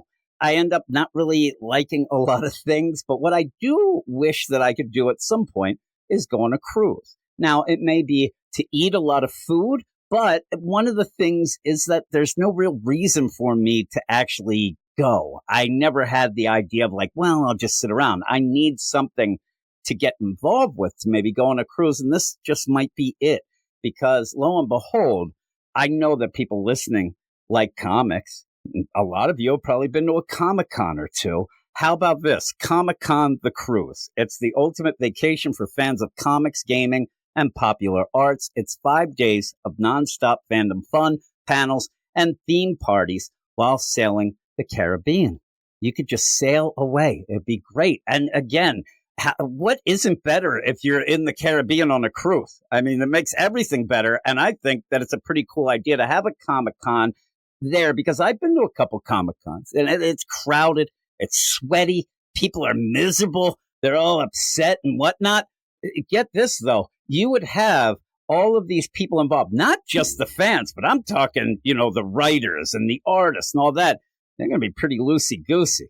You might be able to, mingle with them, maybe go a little dancing, some drinks and things like that. Pretty cool. But I think that it will probably lend itself to be a little more of a positive experience for everybody, including the fans and the talent, as they call it, because get ready to embark on another unforgettable journey where the world of popular arts comes to life like never before. Meet and interact with fan favorite celebrities and creators.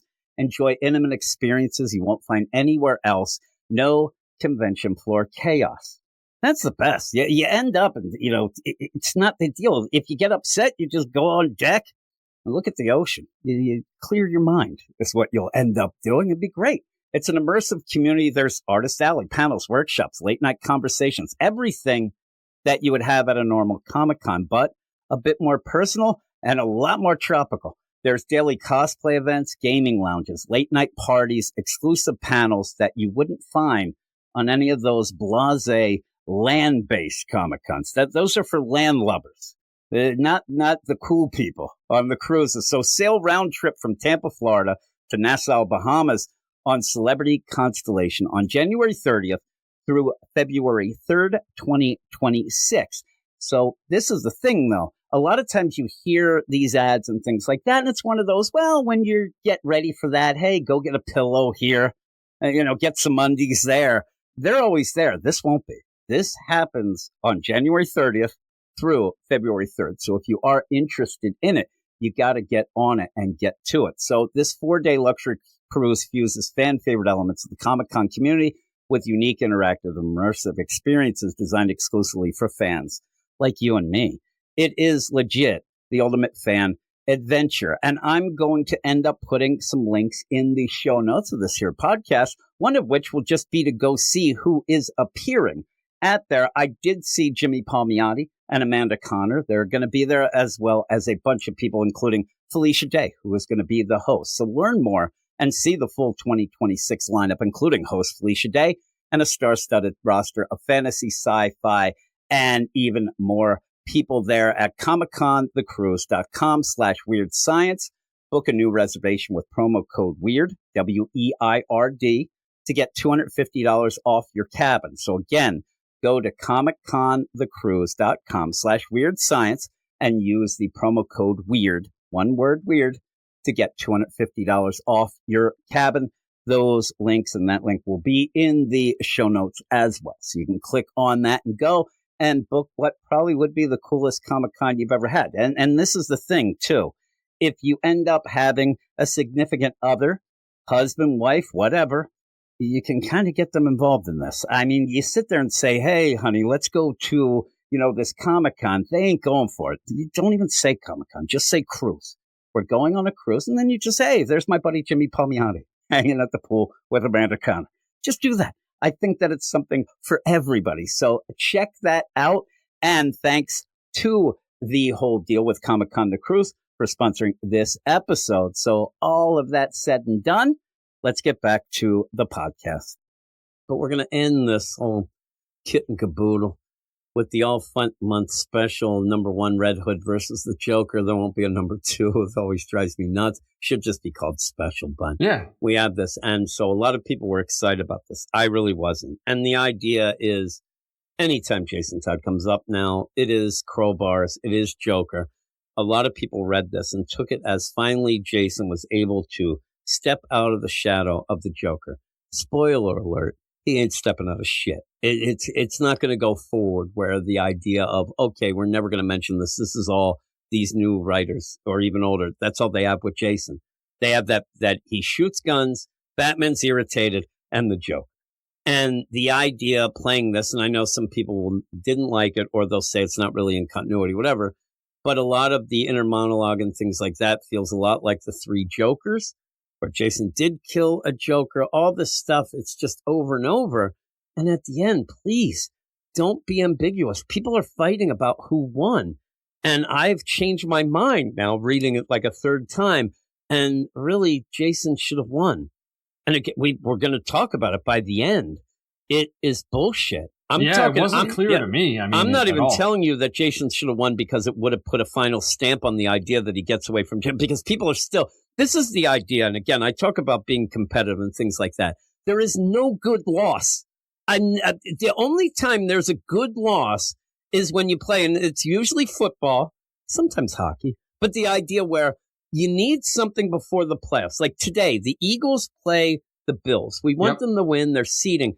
But if they completely get their ass kicked, it might light a fire right before the playoffs for them to get their shit together. That's one thing. If you end up, going all that happened to the Patriots when they lost the Giants, you start to think that nothing, and when things do go wrong, then you don't know how to react. That's the only good, but it's still not a good loss. Yep. But the idea of, man, it was a moral victory. We show that, no, you lost. And people are saying, oh my God, because of one round, they think that Jason has now gotten over this. And like I said, there's no writers that are getting over it. And that's what you get. That's what you get. Usually you'll get the same thing all the time with Damian. That's changed a little. Guy Gardner's one of those characters. You'll have these characters that are always can't escape the tropes and the cliche of themselves. I don't think this does that. But some people say it does. But we'll go. Also, again, Jason Todd, not my favorite character. And in fact, Jason Todd as a Robin it's my second favorite, or second least favorite. Yes. Tim Drake's actually. It's funny if you don't get mad. He's your least? Yeah, he's my least. Because I'll admit, I don't have a lot of a connection with him.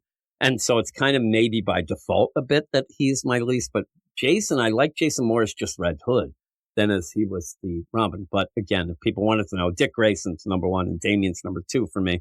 And then you go forward. But the idea of all this with it, I don't need Jason to annoy me with the same, it's the same shit all the time. Oh, this defines me. Oh my God. I'm like, yeah, let's get to it then. And then by the end, it's so bullshit ending. I'm telling you, it doesn't make sense. It doesn't make sense in the way that half the people think that Jason won, half the people think Joker won. But the concept of how it happens makes no sense and throws everything out. And I'm telling you, breaks it. But we'll get to them. Scott Snyder, Joshua Williamson writing. It took two to write. Dustin Nguyen and Giuseppe Camincola. And does anybody look at the actual, oh, Dustin Nguyen writes the 1 to 13 and 20 to 28. Once I see 2, I'm like, whatever. I'll see when they change. You can tell the difference. You know what I mean? Yeah, you'll see when they change. But even then, it's annoying. This is supposed to be. It is the biggest issue this week and one of the biggest so far in this whole event. You have to have 2 artists. Maybe that shows who wrote what, but who knows? Mark Morales on inks, John Cleese on colors, Steve Wands on letters, and you have Chris Rosa, associate editor, and Rob Levin, editor. Round 8, by the way, round 8. So you start off, and they're already, pretty much going at it.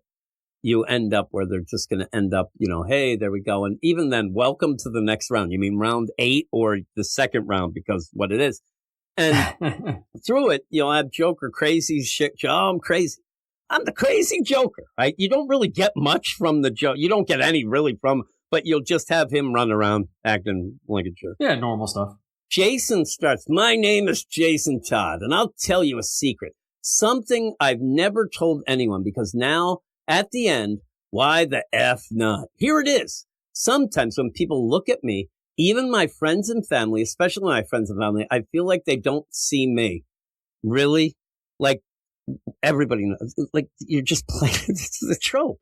What it should say is, writers who end up writing me, don't ever let me evolve. Because that's what it is. Much. Yeah. And so it's kind of like a wink, wink, but that's nothing. The idea, if you have read any Bat Family books that he's saying, they don't really see me, they just see what happened to me. And no shit. That's brought up every time he shows up with the Bat Family. He's not even, invited to picnics or the stupid painting. Because nobody wants to talk about it. No, because they do. And again, it's Batman's pretty much one of his biggest failures. Yeah. Then Jason came back as a villain. And Jason, you run around called the Red Hood with a crowbar. You won't get over it. So how is anybody else going to? So you end up where they're going to do it, and, they're going to fight, and he's talking about the Joker and all this. They're going to square off. Looks like it's, showdown at the OK Corral, and they're shooting guns at each other and whatnot. But you then go forward with this play. I don't get it. Jason has, at first I thought they were katanas. Now like they're just machetes or something. Yeah, like look how small they are suddenly. Yeah. They're actually butterfly knife? They might be wasaki. Wakizashis. Yeah, the wakizashis. I almost said wasabis. They're like the wakizashis now. So shout out to Gray. So he's fighting. All of a sudden, cleaver and a tiny penknife. I don't know what Joker's doing with that.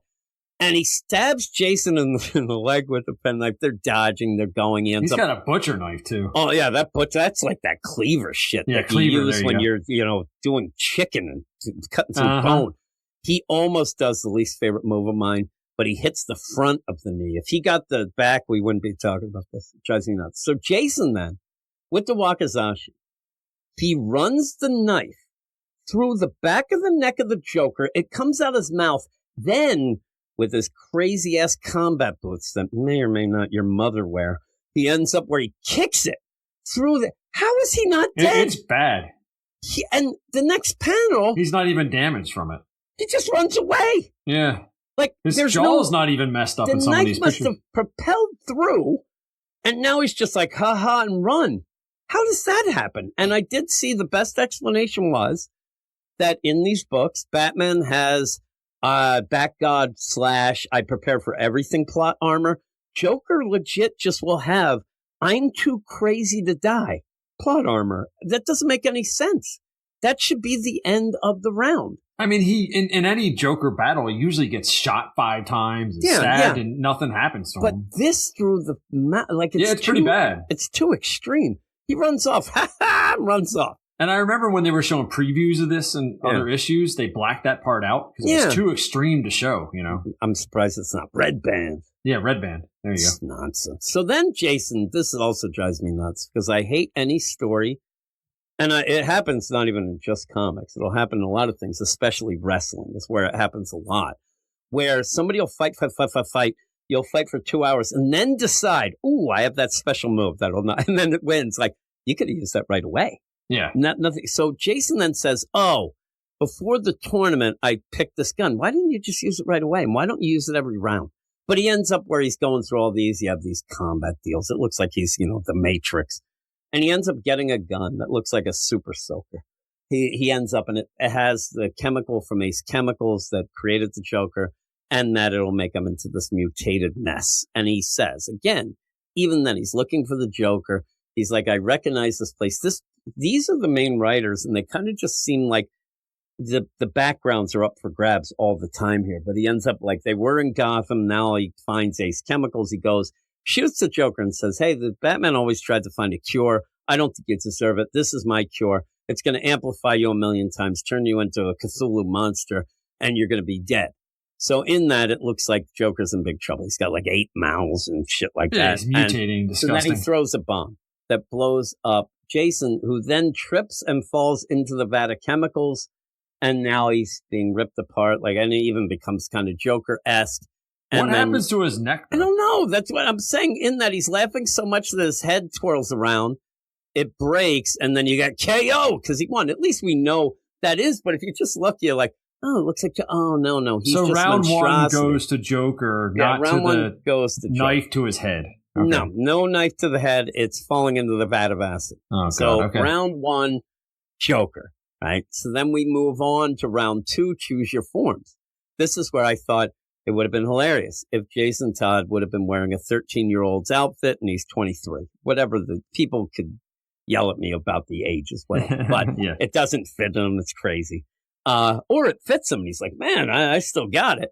But then he says, hey, I'm now younger and I'm more spry. In that, though, the play later, this doesn't make sense to me either, where he doesn't play the inexperience here because that doesn't make sense. He's still Jason Todd. But later he says, I'm going to pick an older form that's more wise. I'm like, you're still just this Jason Todd, just having another skin on like you're in Fortnite. But he says, hey, I'm here. In a weird way, then he's like, okay, I don't have time to pick, but I'm going to end up going, and really goes against everything he said at the beginning of the idea that everybody else defines him, but he says Batman doesn't, but then he becomes Robin and says, I guess Batman defines me. Said he doesn't have many other forms. So he ends up being this. Joker starts laughing as if he picked it a bit. And hey, let's go down memory lane. I wanted the Ayatollah to show up. That would have been funny, yeah. Right? So he's like, I choose, and then I choose the arena, which I thought at the point was the Joker saying it, but I guess it is the Heart of Apocalypse. But we end up in the warehouse where Jason died. So this is where people said, finally, Jason gets to, take it back to the streets or whatever. Be hilarious. Doesn't make sense. Suddenly Joker turns into his mother and he's shooting the H or something. But you have the timer of the explosion. Like it's a weird round because of that even. So they start going, hey, I'm going to take it down again. Even at the one point when Joker kills Jason the first round, he goes, I killed you again. But it's, again, at this point, we've seen this shit so much that it doesn't feel like we've had so much. We even had that, what if Jason lived? When we had that, go back to the deal. That was pretty good. We had the 3 Jokers. We have it all the time. So it just didn't have the cool feel that I thought it was going to, because I was looking forward to this issue, and it's just, I don't know, it's not as fun. Also, speaking of which, Jason turns into Rey Mysterio. I mean, he legitimately does. He goes up the wall, then does that move that I think is the craziest thing ever, where Rey Mysterio will wrap his legs around, Kane's neck, and then do a real weird body twist. And I don't know how he gets the oomph and then throws the guy in a way. And it's the coolest looking shit I've ever seen. Yeah, momentum. Oh, it's great. But I end up where if he's tipping back to create the momentum, you just tip it. Like, there's ways to get, I love it though. It's awesome. And he does that. So I'm like, okay, you did it. And Scott Snyder, whatever both are writing, I know Scott Snyder's a big WWE fan, so it's kind of fun. But the idea that he bashed them, but this bomb's ticking. So it ends up where then Jason propels himself away, but it feels weird. He's also thinking about getting hit by the crowbar. And where people, again, this is the same old. Jason grabs the crowbar and then hits the Joker with it. So you're like, man, he's taking it back, but it just doesn't feel like that. And then the place explodes. So the worst part is that Joker shoots it, so it's not even. So he kills himself. So there's this timer going. Legit, in my mind, we have a weird play where the Heart of Apocalypse won because he's the one that set up the shit. But he ends up, he shoots the bomb. It blows up. Okay, you got that. Then you go too far in my mind. People seem to like this, but Jason carries out Joker like Batman carried out Jason. And then starts laughing. It just was a little, it's like explaining a joke in my mind. But at least we know who won, because now we get to the last round. Now Jason ends up, and in that, we didn't get much of the, oh my God, this power from winning that round. We didn't really get much of that. And again, that's been on and off. So then you end up where Jason says, I don't know what form to pick. I'm like, bitch, you're going to pick the Red Hood. That you don't have any other, like the idea of strategy. They show Robin. You already did that. And we haven't had, he could just be Robin again, I guess. But is he going to be the deal? Because lo and behold, they did end up, it's so weird, where they end up having him be a trapeze artist as well. Yeah, just could have done that, Dick Grayson. But are you going to have that, though? Do you want a little kid in the leotard, like the Flying Wallendas? So then you also have, I think I'll pick the young tough who stole the hubcaps. Like, you don't want that either. That's not going to do anything. So then you end up where it looks like he's got the Red Robin custom at the deal, but then somebody will correct me. But the idea, you're going to go with the Red Hood. And he chooses that. He's like, and he goes, I think I'll go with the Red Hood. I'm like, really? It's weird he chose the version without the Red Hood, though. Yeah. And in the meantime, legit, at the beginning, he's Red Hood. In the beginning, it's just the weird one with the hoodie. It's that basically the same as this. Yeah. It's almost like if I'm in this and they go, pick a form. Which form you can pick out? I think I'll be me. Yeah. There you go. Hoodie. I'm the blue hood today. I'll tell you that. Have my Eagles hat on. I'm ready. Eagles hat, shorts, Crocs. I have Eagles hat. I have Adidas shorts, or if you're in the European Adidas, which drives me nuts, and a red body armor hoodie. Or blue Red Hood. You know why it's called Adidas, right? Yeah, it's like a combo of the guy's name is Adi Dassler. Yeah. So that's and why. I think there's also, I think IKEA's one too. It's like the guy's initials and the anagram of his hometown. Weird shit. But I learned that from my trivia thing I listen to at night. So you end up where he's like, and again, now he's going to go, people always connect. No wonder people connect you to the Joker. You keep doing it yourself. He's like, I was the Red Hood, but he was the Red Hood too. But we used to play games of the Red Hood and we'd hunt. And I'm like, okay, get to it. And so you end up where they're in the graveyard. Doesn't really play out that great, but they're going, and then Joker shows up as the full Red Hood with the lips. It's awesome. That looks great. And the art in this is pretty good throughout, right? Yep. So you end up having it. Now we keep stabbing thighs is one of the things. And you also end up where this is the Red Hood costume where flamethrower going and Joker's, oh my God. But again, it's the Joker. So he goes, they fall in the grave. It ends up being what this plays out as very much so is a dream sequence that you'd have at some point where Jason would end up having a dream and he's, fever pitch and he ends up, man, I'm always the Joker. So he ends up though where you get him, he pulls the Red Hood helmet off and then says, I see the Joker's face as if it's the only time. It's just the Joker. He's just the Joker. The standard clown face. And he's like, just before he finally dies, I see his true face. Yeah, you saw his true face the whole issue. You just now took the helmet off. It's trying to be fancier, I think, than it is, and it's not as fun. But it seems that Jason Todd fans were all excited about this whole issue. I wouldn't be. He lost. He's the first winner because this is where it gets confusing. He's bashing the Joker, says, just before he finally dies. The Joker dies. I think so. He had to have. Because what happens next? Jason says, oh my God, I killed him before I bled out. When I bleed out, I'll be happy knowing the Joker died first, right? Mm-hmm. The rules are if somebody dies, it's over. You don't have to worry about dying afterwards because it would be over and then shit would just teleport and whatever. Joker seems dead. Jason goes over and in a way looks like he's just like, whew, that was some tough shit. I'm going to rest here for a minute. But he says, I know he has some trick up his sleeve. What? This is a battle fight. And says some way to live on. If you know that, then just go rip them apart more. You want to win this, and yet you're just doing. Now, it is odd at this point. There's no KO. So what's going on? And he says, it doesn't matter because tonight and forever, we both know who really won. No, that doesn't work for me. I mean, are Kansas City fans saying that about that? They got destroyed last year in the Super Bowl. We know who really won. You'd be like, you're insane. Yeah. You didn't win. It doesn't matter. You say it's a moral victory. Bullshit.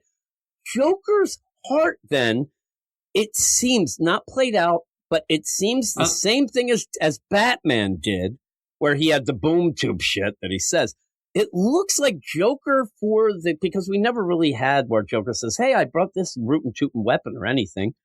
I think he got something that when he dies, the heart defibrillator goes, right? And restarts his heart. I'm telling you, he didn't have a heart attack. He got destroyed.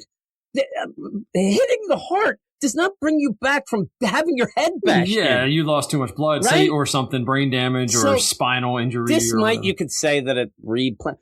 He was dead, and but he didn't die from his life. Heart dying, so bringing his heart back would not bring him back. And also, though, this seems to say he was dead, and his little trick brings him back to life. Maybe there's a certain amount of time they have to die before they doesn't seem. It should have been KO. And the idea, Jason walks away, sits down. No, the Joker lost. He died, but he didn't. And so then, boom, boom, his heart starts thumping again, and maybe it's for a second, but Jason was still. And the play is, Jason bled out and died, and then the Joker came back after, so he wins. No, he died before that. Because in this thing, he's laughing, ha, ha, and then it says KO. Are you sure that he doesn't laugh and then that's his last laugh and then he dies? No, because in the deal... How do we know for sure that Jason Todd won? We don't, but the thing is I went and half the people are this and that also looks like the Joker pissed his pants. But the idea where it should have been Jason... Joker died 2 pages ago. No KO. The KO and him laughing. What it should have been, just how Batman did. This is just me. is the idea that Jason wins. KO, he says, oh, good, I finally got that fucking monkey off my back. And then he walks away. They're like, fight over. Jason Todd wins. And then the Joker thing goes, and we see, oh, shit, he's finagled a way to come back, and he's going to be a wild card. And when you go with this, you have to kind of, a lot of people, when I first reviewed it, I reviewed it on another show, I said, Jason won. This was the Joker tricking him. I even talked, it wasn't an argument. The guy was very nice, but the guy says, oh my God, you really think? I said, I think that what happened is that Jason ended up winning, but Joker came back afterwards to go and cause trouble. That's how it played to me. But you don't even get Jason. It's nonsense. It ends in the most ambiguous, weird way. And maybe that's the way they set it up to do it. But all the things I see, videos, it's like Jason finally wins against the Joker. I'm like, really? I'm looking at an AI summary at the very bottom. It says, so while the comic's ending leaves the Joker's physical defeat ambiguous, Jason Todd won the emotional and personal That's battle. what I'm saying. They play it, then it's a moral victory. No, it's a fucking bullshit loss because, number one, you didn't finish the job, it seems, but you also bashed his head in, and he's brought back because his heart's kicked in, and maybe they're playing the idea he comes back for 2 seconds. That's enough that it doesn't make sense. You don't have the secondary, he might come back. No, the minute you die, it's over. Also, it ruins the rules. Also, if you die in this event, you don't really die. No, that's the problem. There's no real stakes. Yeah. Like Batman, for some reason, had to go do some side quest thing, but everybody else seems to be fine. Which, in this, I'm going to give you a bit of the stakes as well as we go to the Watchtower interlude deal, which is funny because at this it isn't an interlude, it's more of an epilogue. But you end up where you have Time Trap. As we said, Time Trapper was running towards Booster Gold / Darkseid saying, I'm going to take you down. He gets in a sleeper hold by Booster, which kind of is ridiculous, but he presses him against the window. I like that move when you jam him up. The best of that ever was when Job ends up getting pressed against the trailer when he's visiting his dad in jail. Yeah. And it's actually in there. It's his mom and dad having sex. And he has to watch it. And he has to watch it. It's oh, God. So in that whole, little arc of whatever, the funniest was where he was going to go to jail and escape and was too much of a shit talker and ended up getting stabbed. It's great. Because he was going to shit out the key out of the jail.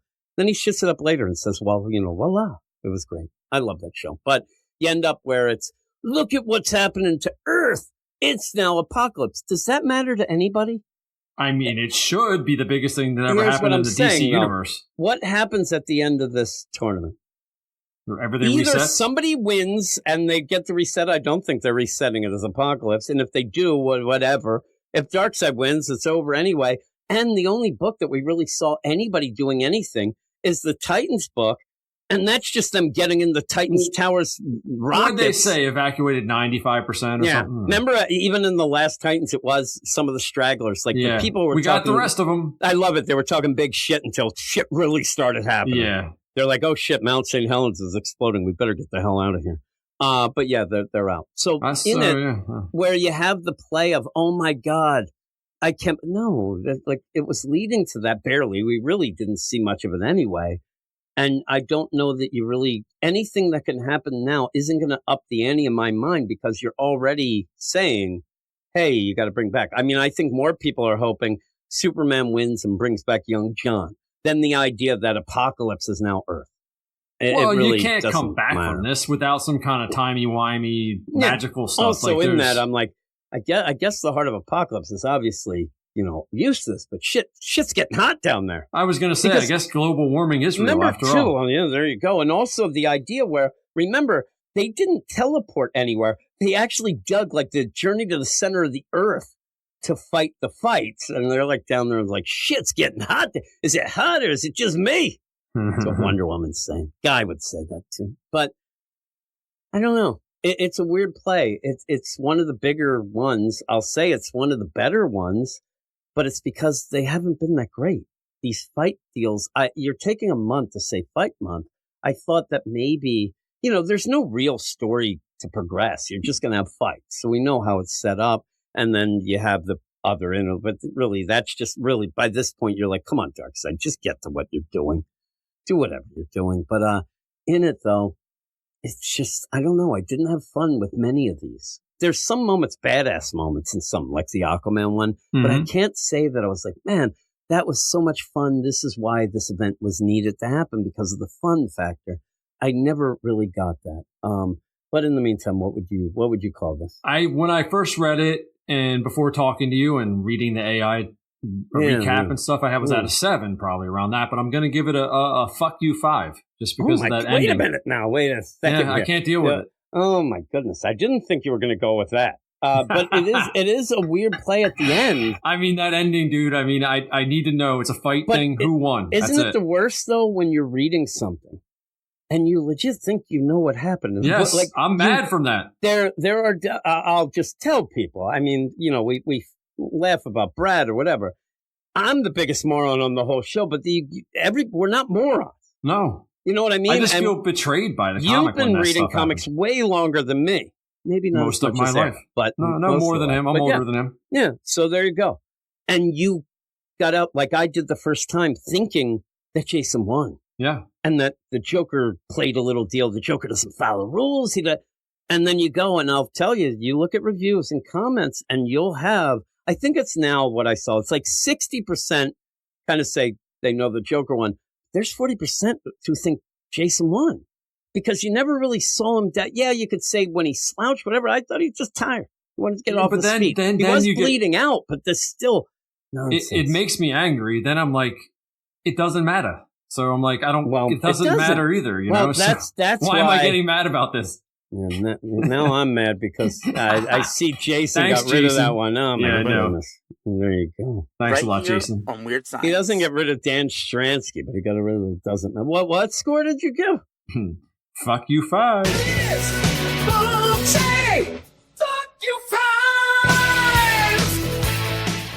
I'm going to surprise you, and I'm actually going to go with 6. Because I do still think it was one of the better ones, but it just, I don't know. I don't like know. the when they get cute with stuff. Like, it's just, not in this. Yeah, it's odd. He secured an emotional victory. That's it's dumb. Just the odd deal. It just ends up being nonsense, and none of them should be ambiguous, especially something as big as this. It shouldn't be ambiguous. If there's not a part set up 2 to be that way. That's what I'm saying. Shot. It would be one of those if you had the play of like these two, like Batman and Joker. You will have ambiguous times in certain elsewhere. Oh, there they are laughing. What happened afterwards? And oh my God, I think both died or whatever. That's fine. But in an event that's set up to be a battle that you continue, we're obviously going to see who won eventually because they don't want to split. But it's nonsense. It's nonsense that you can go and have people argue who won one of the biggest books of this month and in this event. Mm-hmm. Nonsense. So I'm going to go 6. But with that, we'll see what our book of the week is. You know what time it is, don't you? We do it every week after the reviews. Doesn't matter if the books are bad or good. The highest score wins like you knew it would. It's not a concept, that's real deep. Yo, sucker, it's just the book of the week.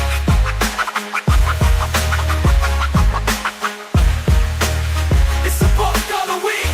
The book of the week. Hey, jerk, it's the book of the week. It's the book of the week. The book of the week. Hey, jerk, it's the book of the week. Bottles and cans, clap your hands. Let a brother speak. It's the book of the week. Bottles and cans, clap your hands. Let a brother speak. It's the book of the week. Shout out to all the sexy ladies out there tonight. Get fresh crew, big boo. Shout out to all the sexy fellas out there.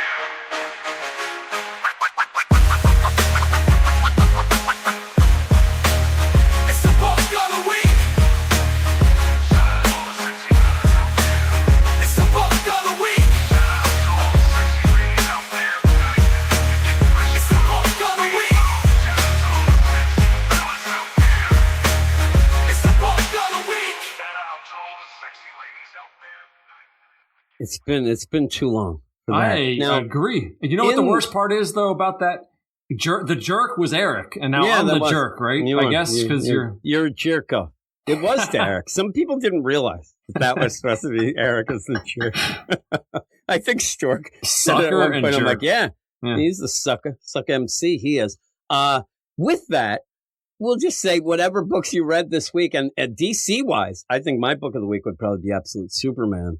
But overall, I'll tell you before you give yours. I'll tell you also, it wasn't 1776 over there at the Marvel. None of that. But if you go all companies, I think a book that people should check out would be the Teenage Mutant Ninja Turtles Battle Nexus #1. I actually read it and I really liked it. I thought it was really cool. So that would be my book of the week. With that, you also, I do believe the Teenage Mutant Ninja Turtles Saturday morning cartoon deal. They had a Casey Jones and Raphael, I think it was, if I remember right, a Christmas issue that was really good as well. But that's beside. What would you give? So does that mean the Teenage Mutant Ninja Turtle podcast is coming back? I don't know. I'd have to talk to Brandon, but he ended up, I'm telling you, his kids and his daughter ended up doing too many extracurricular activities is what the problem was. But it could. Who knows? Does the Absolute Batman count? Because it came I out was last going to week? say, I was actually going to mention to you that we really liked that, but that came out know what? 2 weeks ago. I'll go with the Wonder Woman. Then the Wonder Woman was good too. And the Absolute stuff was the best. Now,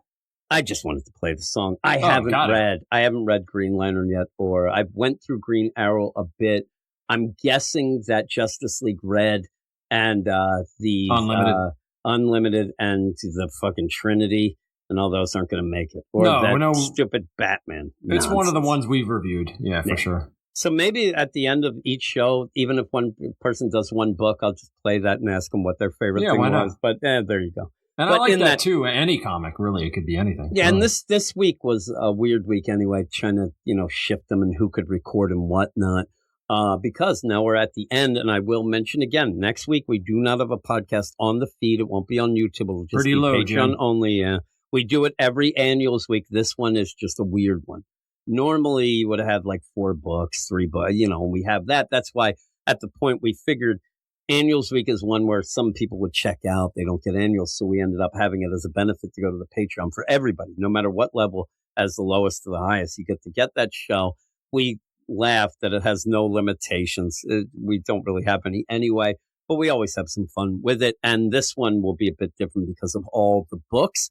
So we'll see that, and what books we will be talking about will be Absolute Martian Manhunter, Detective Comics, Justice League Unlimited, Green Arrow finale, Green Lantern. I don't even know if I said Green Lantern the last time. I think I might have accidentally skipped it, but it is Hal going to Gotham to meet up with Batman, and they always, knock heads when they get together. They don't like each other. It's more Batman who doesn't like Hal, and the idea that he probably should get over it. So he does say, there's that parallax thing. So Hal could say a lot of shit about Batman as well. But Immortal Legend, Batman #5, a weird thing, but me and Simon have been talking about that since the beginning.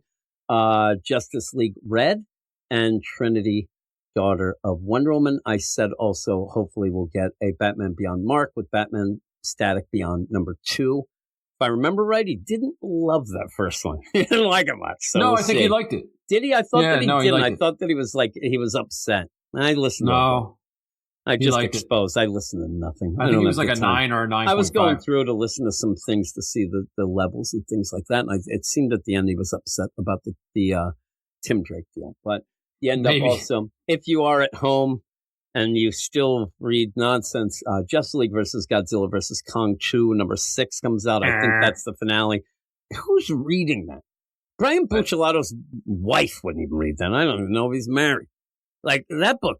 Oh what they didn't? You know what they didn't do this year? One of those Santa Claus. I know. Books. I mentioned that this week. The Jeff Parker I realized joints? there. I'm like, holy crap! Remember that? Where was that? Yeah, because last year stunk. Remember we got stuck doing it for the Book of the Month on the Patreon. The first one was really good. The second, the first one was good, and then it kind of fell apart right at the end. Yep.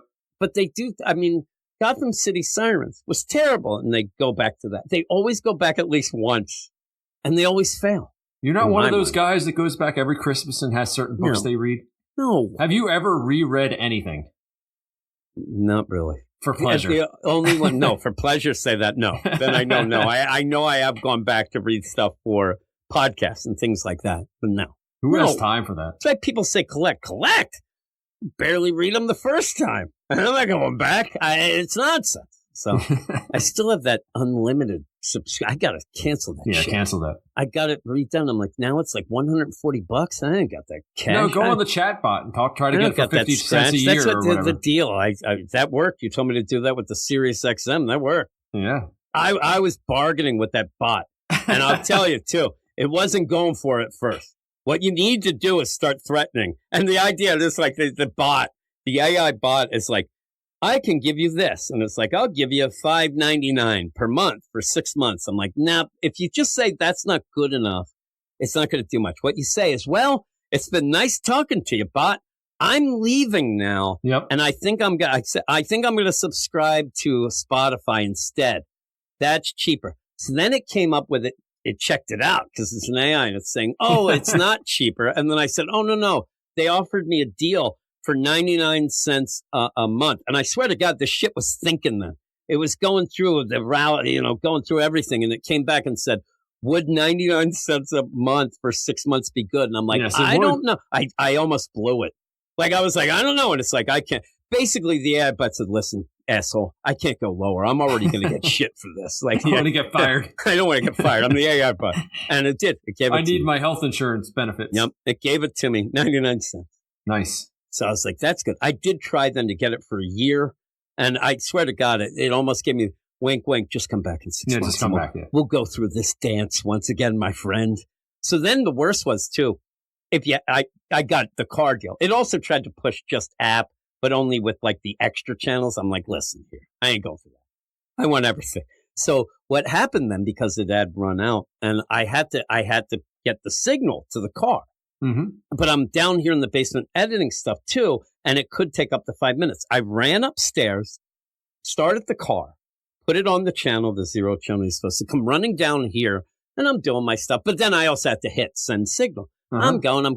I realized 2 hours later that the fucking car was still running. I ran up. There was a time where Rafe actually had the car run all night. And it just got to the point, because it was like later, but it ran for like 10 hours. And it was just about running out of gas. When we ran up, it didn't, but it was bad. Like we have the thing where it tells you it was down to like 5 miles. It was going to go down. So we had to go to Giant Get. And I kind of flipped out at that point. I'm sure. And I kind of did the same thing. I'm like, oh my God. And I ran up, and then nobody's here. It's just me and Mia. In my mind, I made it work. I'm like, oh, well, I was probably going to go to Wawa. But no, I had that car running for 2 hours. Me and Mia did go to Wawa though. Heat was cranking. It was great. But yeah, I had it running just for that stupid radio. I just like a bargain. I like the bargain deal, so I went with it. I think right now in the League of Comic Geeks might even have some sort of. I like you could really finagle them chatbots. Mm-hmm. It's funny. If that's the future, sign me up. They have no emotions or whatever, but yet you can finagle them because they'll just go with the programming is you need to get these people to keep the subscription. Or get it so it works. We did that. But that is it. That is it for the deal. We almost got to 2 hours, which is crazy. You got to hear crazy stuff about Sirius XM, Eric Shea, all that. And maybe my New Year's resolution is I completely block him out next year. No mention. I can't help it when we talk about some things. But you can make me do that. I will tell you, too, that the New Year's resolution will be to try to get some of these other shows going, even stuff on YouTube. I ended up being on a show on YouTube this week, and there was a bunch of people commenting and things like, man, this guy, why doesn't Jim do videos and things like that? I'm like, I did. I just got lazy. And I was getting the sus record shit going too, but that's going now. That's pretty good. Almost up to 170,000 subscribers. So that's paying the bills. Well, Eric wouldn't let you talk about it. No, he wouldn't. Screw him. And it's not like I talked ton about it, but I will be playing a song. But Fear Monarch was at the dance party last night, and he's like, hey, I'm here. And I'm like, I started talking in between some songs, and I ended up saying, Fear Monarch knows this is what pays the bills. And he's like, oh, I know. So it was kind of funny. But yeah, that's a separate thing. But if you do want to go, I do think I have it in the show notes, so I don't push it hard. I did actually started trying to push the comic stuff on the Sus Records deal. They ain't going for it. If you want to hear some dirty songs, not dirty. They're dirty, but it's more the concepts that are dirty. You might not want to play them to kids, but lo and behold, a guy, I didn't even tell you this earlier. I had a Christmas song that ended up like going viral, but not for me. People stole it, and their not even version. It's my version, but they ended up reactions. So it ended up where legit, looks like in all these various things, including some influencers or whatever, it got like maybe 70 to 80 million views all over the place, but I didn't benefit from it at all. In fact, most people didn't even know where to go to hear my version. A guy who does go to the dance party went to a family function for Christmas. And they were playing it? Yep. His 12-year-old niece said, "Oh, I got this song." And it's this influencer like Tom, I don't know this guy's name, but he's a young guy. He has like 7 million followers on all the things. So she's like, this guy made the song and it's funny. You want to listen to it? And this guy, Robert's like, yeah. And then ends up hearing us like, what the hell? And he goes, no, that's my buddy Jim's. Because he goes to the dance party all the time. We all talk and whatnot. And he's like, no, that's a girl wouldn't go for it. She said it was this influence, but she actually had it. She actually had like I don't know how the hell, either she went to YouTube and was playing it there or she freaking, that's your market, kids. She grabbed it. Yeah. That's your market. They love this stuff. Dirty songs. And that one, I should play it at the end. I was going to play another one that I liked better, but that one that was like really going. And the idea of it, I'm going to play that one because why not? Why can't I play it? Everybody else seemed to. And then there's this asshole on TikTok that you know of, that guy. You just want to rile me up at times. You're like, this is your song, right? You send a video.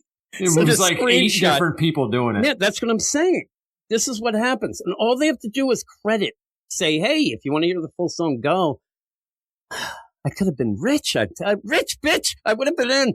I was so excited. And then Tanya's like, you should just be happy that you gave some joy to get the hell out of here. I don't need that. So I was very, very mad. That's your favorite thing. That's your MO, right? Providing joy. She knows me so well. And I want to get, it just drove me. It did. It drove me completely nuts. But as it should. Did. So what the play then is, this shit, I better get ready right now. Next year is when it hits. Next year, I got to make sure that these assholes don't. It's not, they're reacting to it, so it's not stealing it.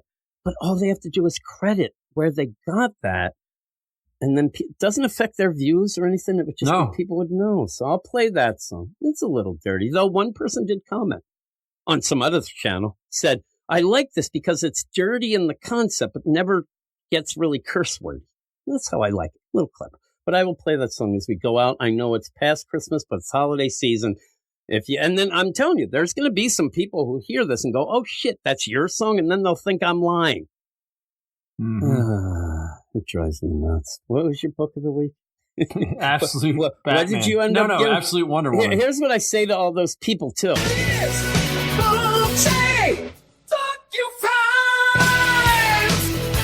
There were people last night when I was talking about it, they're like, you have to do a diss track at these people. I'm going, what diss track are you going to have?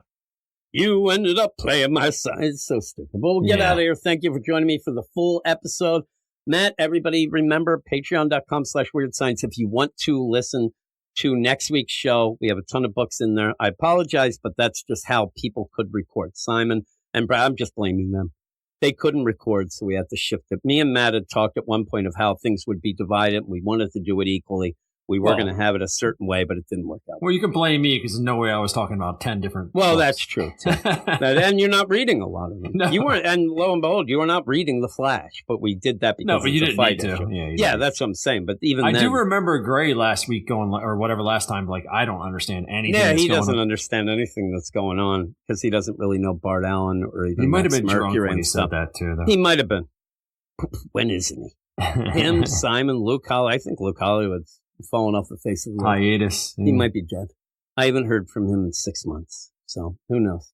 I've actually talked to Eric more in that time than I've talked to Luke Hollywood. I love Luke.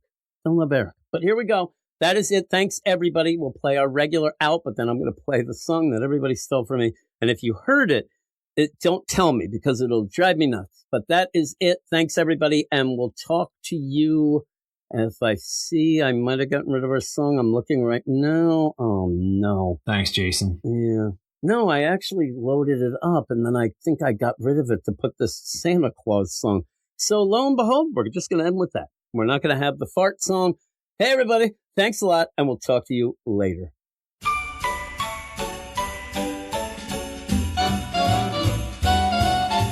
Growing up, I never believed in Santa Claus, but that all changed last year, and it was was all because I finally saw him with my own 2 eyes.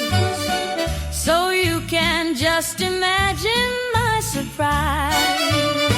Oh, and Santa came down my chimney and he swept me off my feet.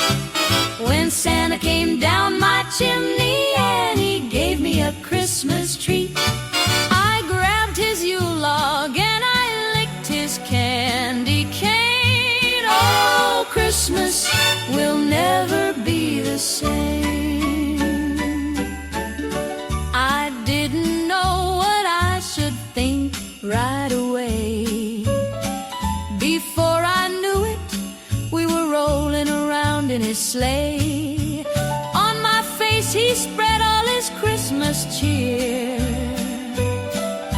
Believe me, Santa comes more than once a year. Oh, and Santa came down my chimney and he swept me off my feet. When Santa came down my chimney and he gave me a Christmas treat. I grabbed his Yule log and I licked his candy cane. Oh, Christmas will never be the same.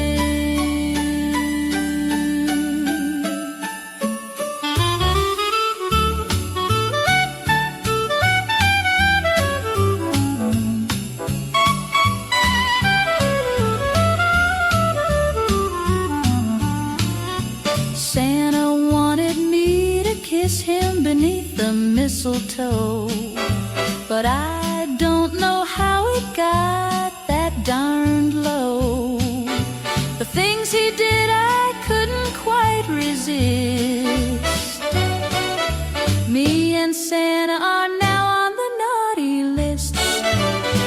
Oh, when Santa came down my chimney and he swept me off my feet. When Santa came down my chimney and he gave me a Christmas treat. I grabbed his Yule log and I licked his candy cane. Oh, Christmas will never be the same. Christmas will never be the same.